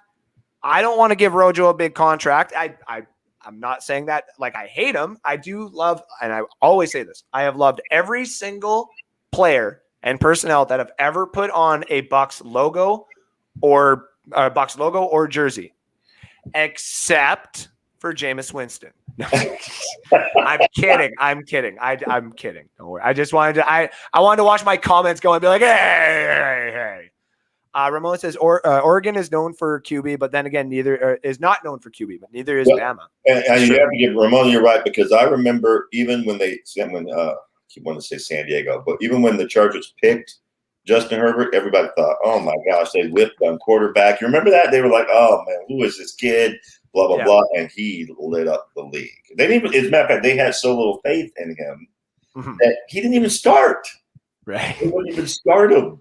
Tapassi also says, first time I agree with little Jacob as he pussed me off before. Coaches need to stop being lazy. Also agree with that. Yes. Can agree with that. Yes. Harry says, like I said before, run the ball more and most deficiencies disappear. I also agree. The way that our running backs are set up, they don't just burst off and start getting you 5 or 6 yards per carry. They're going to get you 2 to 3 at the beginning of the game. The more carries you give them, that's when they get to the 5 or 6 yards carry. That's just what we have. That's it. It's our problem to deal with, guys. Yeah. And listen, the one other thing I've heard too is apparently James Robinson from the Jaguars is on the trade wire. I got no flipping problem if you want to go send a second to the Jags to go grab him. That's the running back for a couple of years, and he was an undrafted flipping free agent, man. So I got no problem with that either. Did I mention run the ball? Harry's all about running the ball tonight. So okay, Harry. Here's the problem. And I agree with you. This is why I will agree with Jacob when it comes to coaching. Arians doesn't like to run the ball. That's problem number one. Yep. Problem number two is, and this is where I agree with Jake when it comes to Leftwich, it's because we have Rojo and because we have Fournette and because we have Gio, they don't know what to do with the run game. That's why you got to get rid of one of those guys. Yep. Get rid of one of them and make it much simpler. Just, hey, we're going to pound the ball, and then on 3rd down, we'll use Gio for whatever gadget deal we want to use him for. But they can't figure out what to do with the run game because we have too many people. Or even in like at the end of the year, if like say we win the Super Bowl and we actually say we're going to keep some, but we have to get rid of some at this point. Okay, do it. Yeah. Then go ahead. But at that point, then go let the running backs go. Okay, let Rojo and let Fournette go. Go grab a running back in the draft. Keep Vaughn. Go grab one in free agency, and then go grab another vet, and then we're good again. Yeah. Running back by committee here. So. Cajun Buck says Fuller will get a solid 3 games for season. I agree. That was to the Miami one. Run. More running. Sebastian says, nope, Brady taught Leftwich how to coach and win. True as well. Yes, they did win the Super Bowl. They run the ball in the game. TB12 threw for under 200 in that game. Just saying, Steven. A little over 200, Harry. It was like 201. So, but you were close. Technicalities, but yeah. Who chose personnel? Coaches. Preparation is the coach's responsibility. That is also very true. That is very true. Yeah. The Rams showed up. Kyle, shut up. Falcon fan, get out of here. Steven contradicting himself. Hey, it's not contradicting yourself. If we are having a discussion and someone actually brings up good points, and it's like, well, okay, maybe we got to talk about it in a different light. So, Settling using Miller, Johnson, OJ, and at least Johnson didn't like it. I liked Johnson, like personally, because Yes. Of the three, he was the best by far. And I know I said this at the beginning of the show, and I'm going to state that this might be still too early to state this. But I think, just to me, he looks like a nice developing mix of Chris Godwin and Antonio Brown, but leaning more towards Antonio Brown. He's just a really good running receiver. Really good. Great hands too. Right? Like, that one catch where he almost got the touchdown, that was not an easy catch because he had to turn his body around. Yeah. To get that ball at the last second. I mean, that wasn't an easy catch. He's a man. I love Fred's comment here. Can we get Alex on to talk about the Lions' loss on the longest field goal in NFL history? Dude. Can you imagine being the Lions?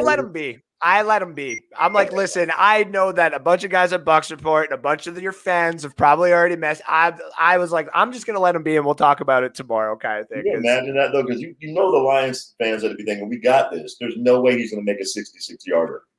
Man, I'm not even going to lie. The very fact that, like, I'm going to start, and I know this might, like, be ruined for me eventually, but the Lions aren't giving up in games.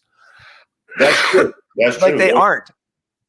I'm just watching the end of this Green Bay game here. They're going to spike the ball. There's about 20 seconds left in the game. They're about to spike the ball down by a point, which is going to be insane. At least they would probably cover, like Green Bay would cover the spread. But Green Bay is, San Fran passed it to the fullback, and he got the touchdown with like 37 seconds left in the game. So nice. Yeah.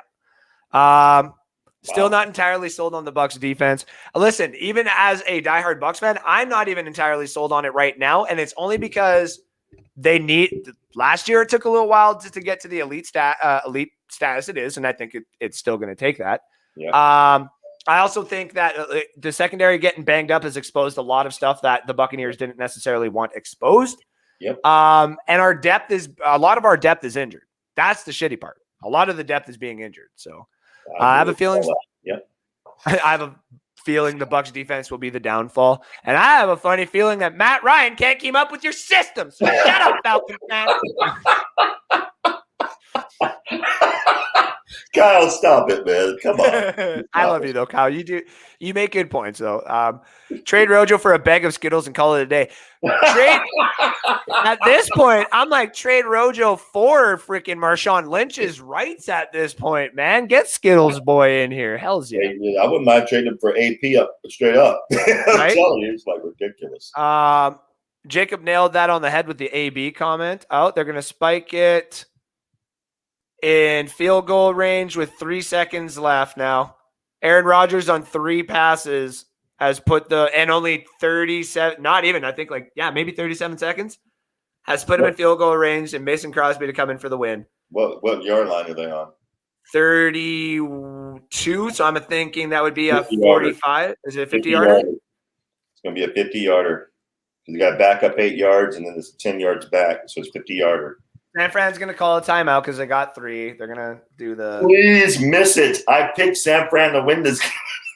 I actually have money on Green Bay winning. I had just a suspicion, just for me, right? It wasn't anything I was going to tell anybody to do or anything like that. But I went and took $30 that I had won today randomly off of a couple of other games.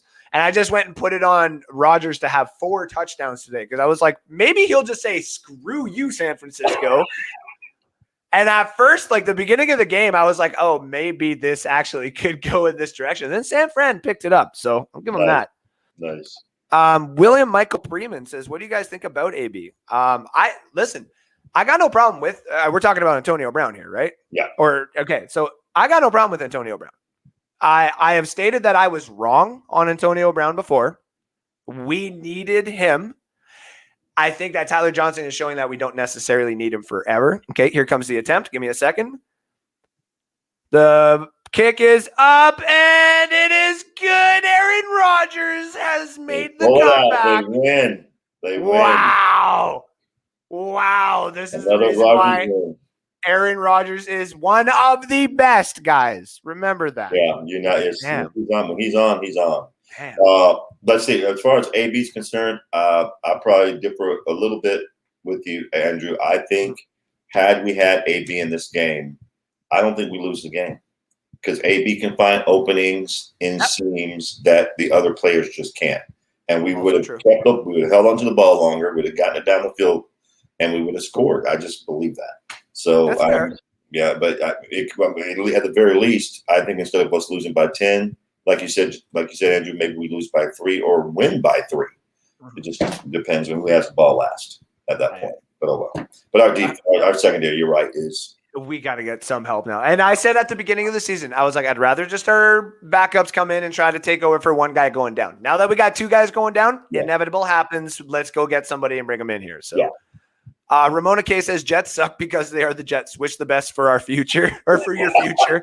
That's so nice as a Dolphins fan. That's really nice. Although Miami is having problems now as well. She puts that in there too. That's cute.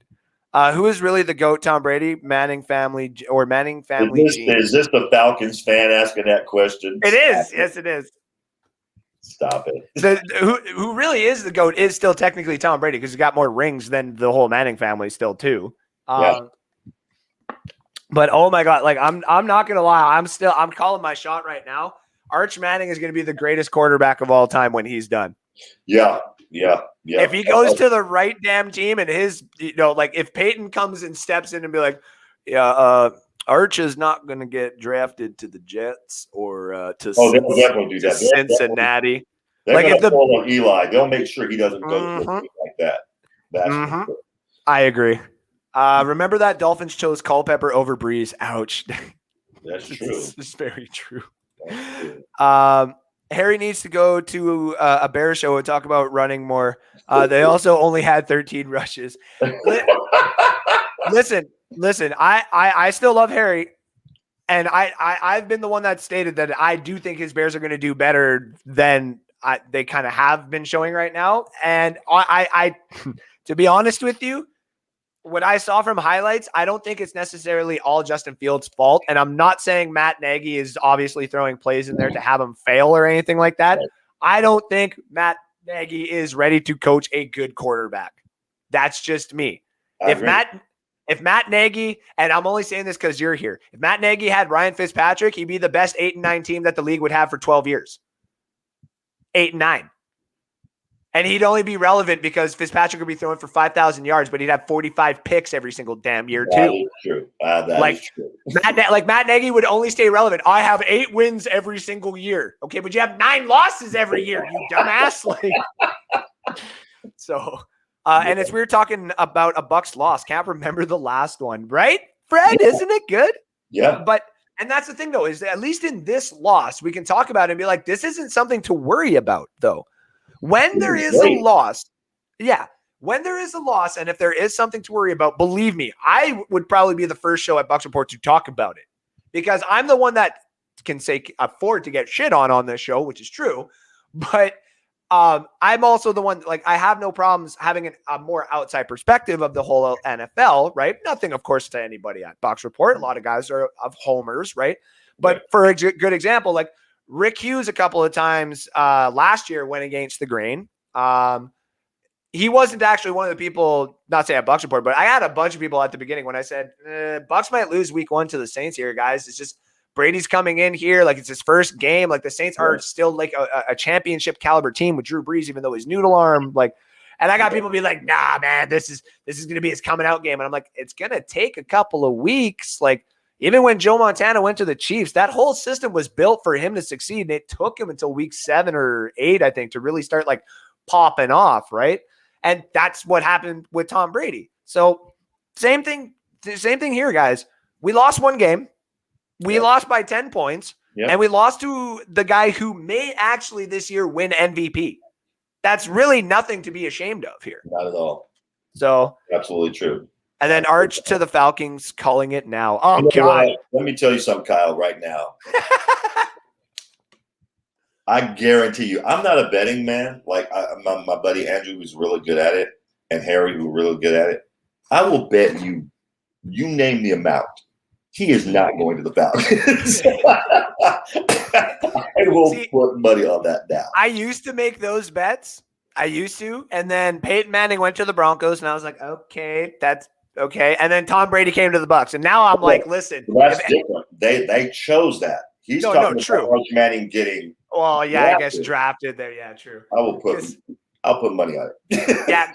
yeah. I guess at that point, yeah. Because I was gonna say I think you'd probably see Ben Roethlisberger in a Browns jersey before you'd see Arch Manning in a Falcons jersey.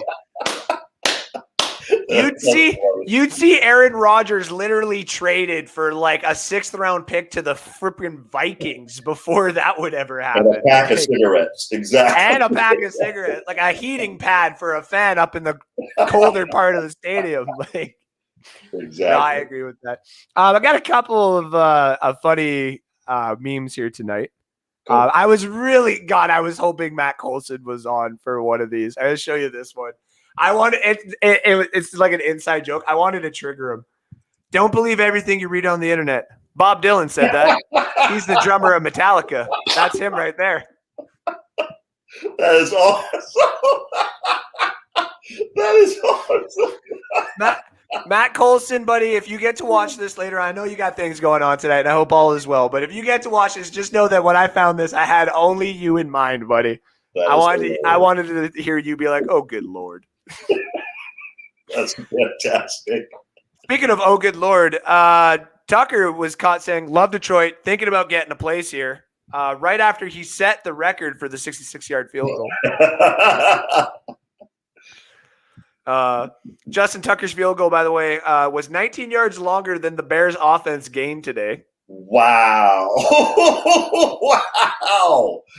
That is so sad. I know. Yeah. Speaking of sad, point to the worst quarterback in the AFC North. Ben.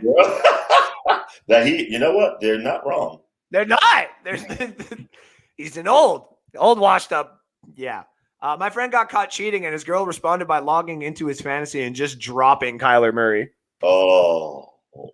I've listen to everybody out there, because I got people being like, listen, Andrew, you got a really attractive wife. She's really nice to the kids, blah, blah, blah, blah, blah. You would never leave her. I would leave her in a heartbeat if we ever had a fight and she just decided to start dropping people out of my fantasy football like dynasty league. Gone. Get out. Because if you think like I'm even the commish, and if you think like I would be able to go get my players back, Alex would put his hand on it and be like, no. Yeah. You know the rules. And I'd be like, all of you can f off. She'd be gone. Speaking of gone, I am once asking for this to be the default camera angle for the football games. I like it a couple of times, but not for the full game, please. Yeah, I agree. Just give me like the 3 cool angle. Like give me this for a couple of offensive drives. Give me the sideline ones. And then there's the other really cool angle one too, where it's kind of down to the turf. I don't mind that one either. Yeah. The future of the NFL for the next 20 years is in good hands with these quarterbacks. Nice.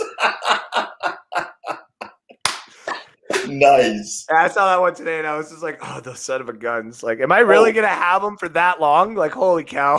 Speaking of which, have you seen that new commercial that he and Giselle did about not Bitcoin, but crypto?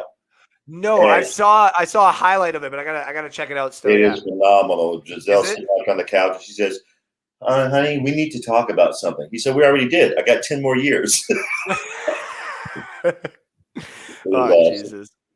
Everyone reading this has more career receiving yards than Giants' first-round pick, Kadarius Toney. Me and you have more receiving yards technically than him. Do you believe that? Wow, that's true. By the way, when you're having one of the worst starts into a career by a number 1 pick in the NFL history, but nobody cares because you play for the Jags. That's true, too. Tony Khan, that sucks.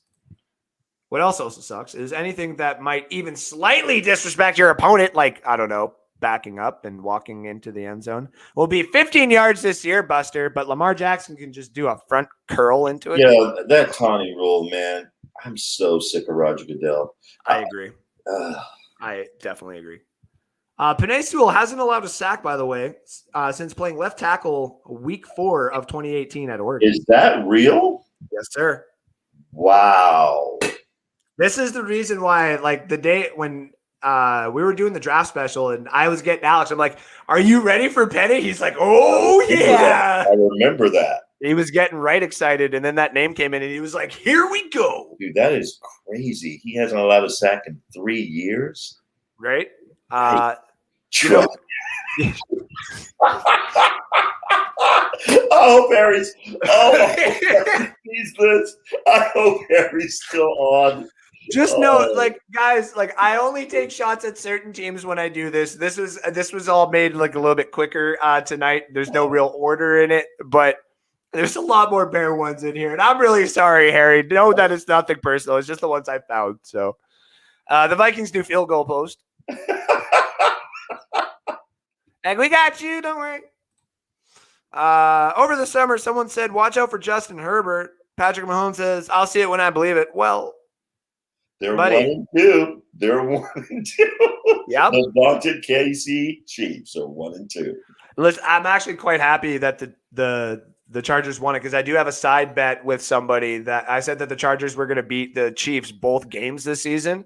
And he messaged me right after this one, and he's like, 1 down, eh? And I'm like, oh, yeah, buddy. He's definitely not looking forward to that last game towards the end of the season. I'm like, oh, buddy, it's going to be a good one, because that'll basically be for first place. So I think they definitely can beat the Chiefs both games. I mean, they beat them in KC.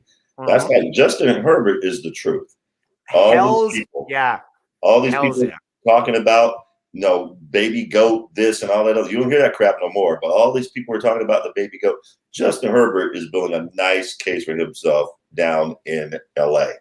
I like guys who cut their hair and literally look like they were just signed off of the Family Channel, okay? Those are the type of dudes I want running my team, because he's quiet as hell too. He's like, oh yeah, I know I get the job flipping done. By the way, there's this one. Saints and Patriots. That is fantastic. And they're going to be 1-3 next week. They're going to be 1-3. Yep. Here's another good one. Kermit the Frog. See what Tyreek started? Tyreek started that whole Kermit the Frog. Yep, he did. By the way, just because Steeler fans, screw you. That is so true. It's sad. Your ass. Oh, wait, no, that was supposed to be, that's the end one. My apologies. Okay. Don't look at that one yet. Bronco fans be like, I'm a horse. They're undefeated. Believe it or not, they're undefeated. Yeah, but they're still fuzzy little horses, okay? Is it okay that I feel like I don't want to live anymore? Yes, Bobby. That's normal. We are Lion fans.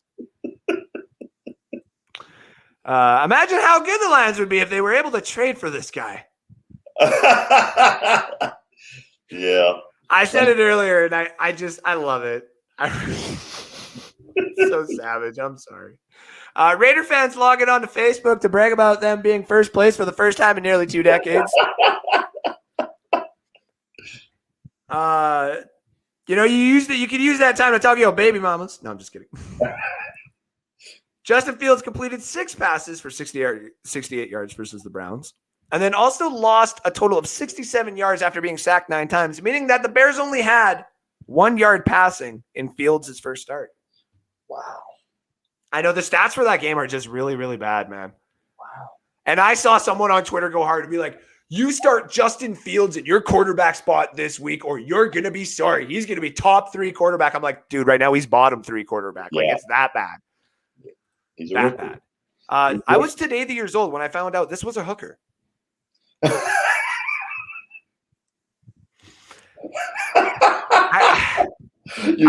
funny? That is true. Right?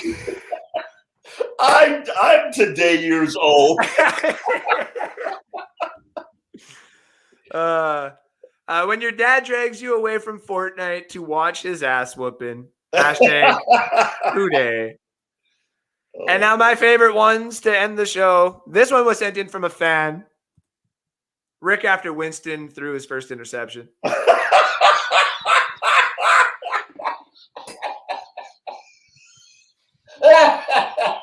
I wanted to put that one in last week, but there was we had a guest on, and I was like, I don't want to go down there. Oh, that was great. That was great. I wanted to end with that one, but I found this one today. And this is how we end the goulash. This is so bad. Texans Deshaun Watson, horny, ruled out for tonight's matchup versus Carolina.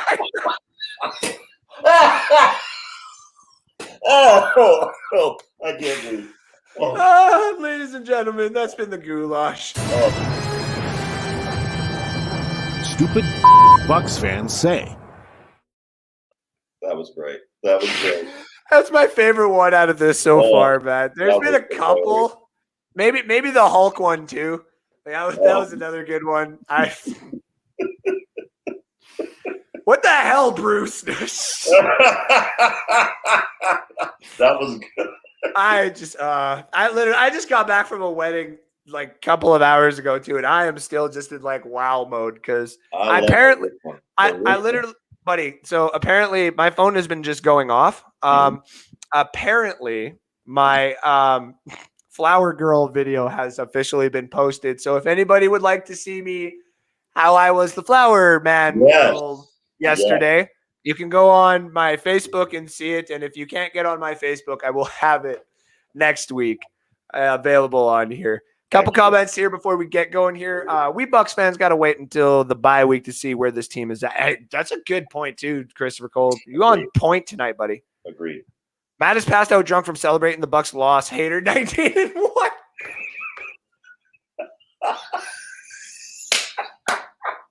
That might be true. That might be true.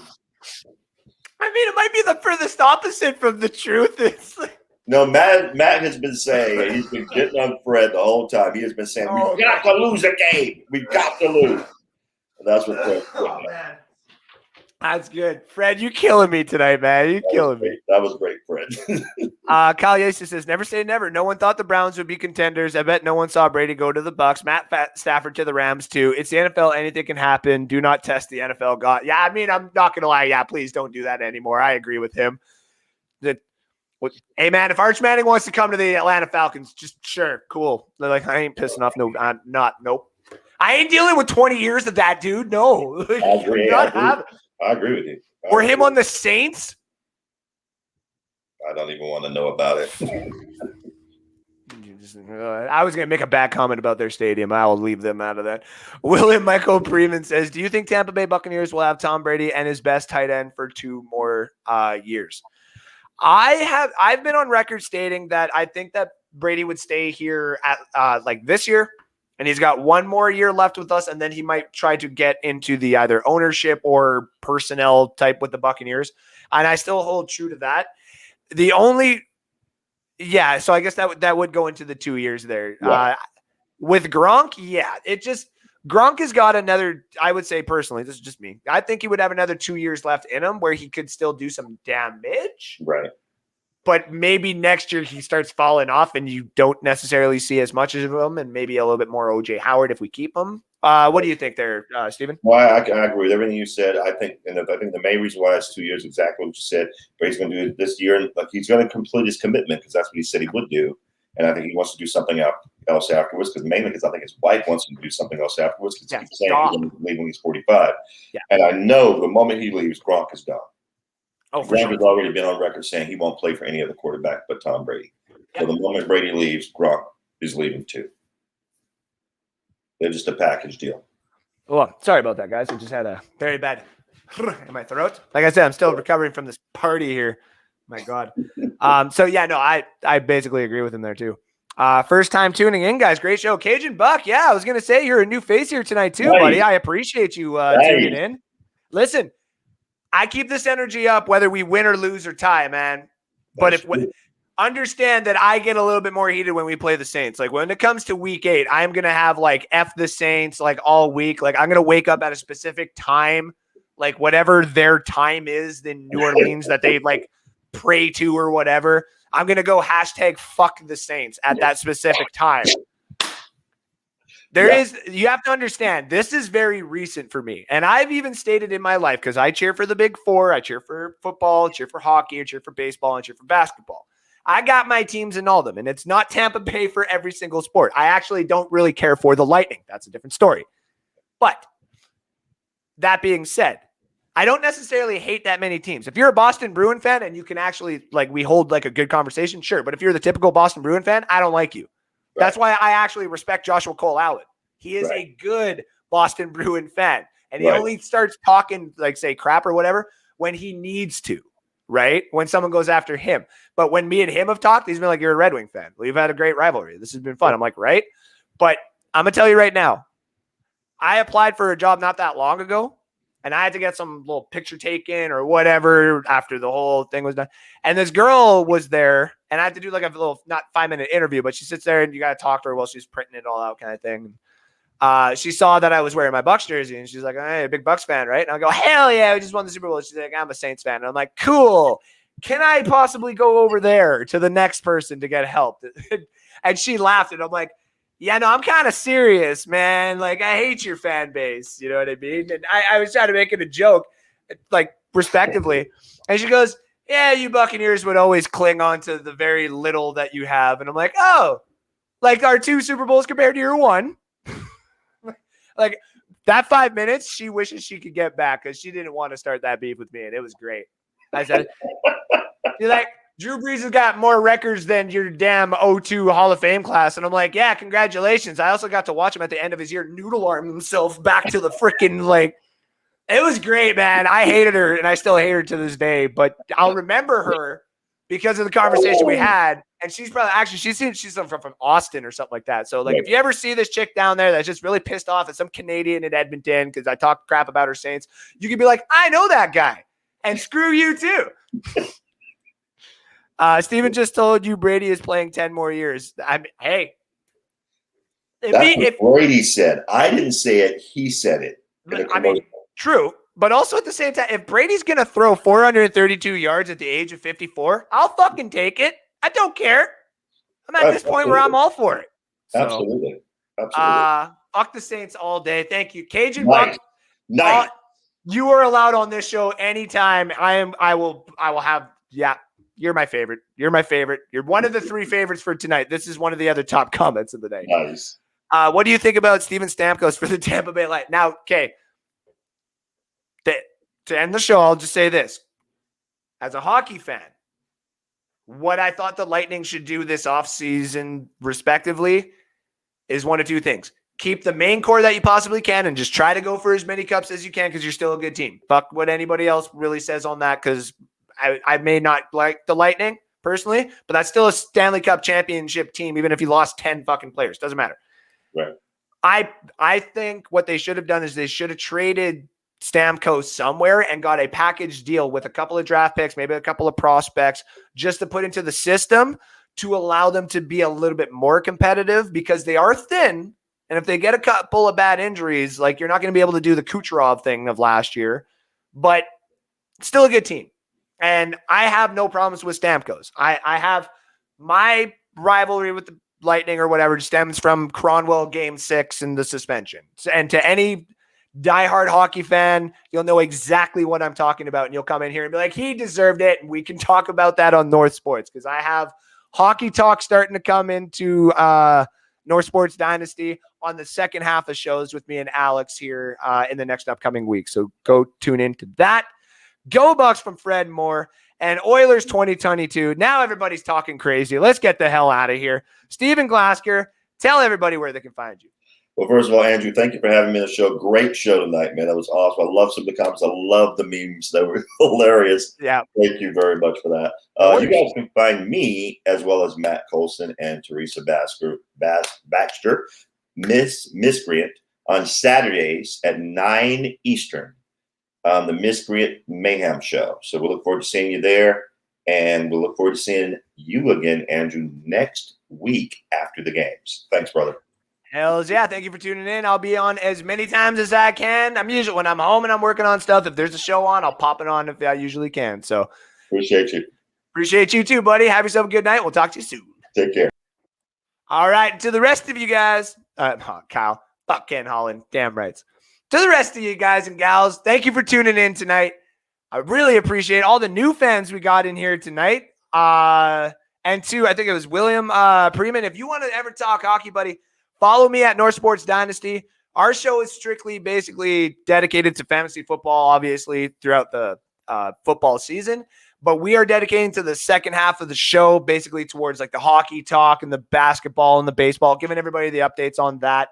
We're not doing fantasy hockey because we don't have that big of a fan base yet. But obviously, when the fan base starts kicking in and people start asking me for fantasy hockey advice, I'm going to pick it up and become a god within like a month. So that's just what I do. Give me the analytics, give me the math, give me the money, and I will win it. Speaking of money, you want to win some money? I'm going to give you guys some numbers here in this next coming week. Me and Rick will have you guys covered and a few other people here at Bucks Report. So stay tuned in for that. Also stay tuned for all the Buccaneer content going on throughout the weeks.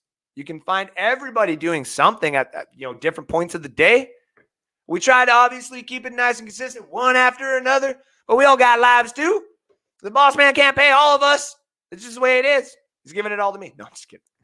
But no, we got great shows coming up here. Jacob's been on. The Miscreants have been on. Rick Hughes has been on. The NFL edition. My co-host taking it over on Saturday because I was just way too drunk. I couldn't do it. And I was driving. And I left a little bit late. So I'm really sorry. But next week, we got New England. Bill Belichick, your check is getting ready to be written and signed. A little bonus check that Mr. Kraft has got already here for you. Write it down. It's called Beat Brady. You want to earn your money, buddy?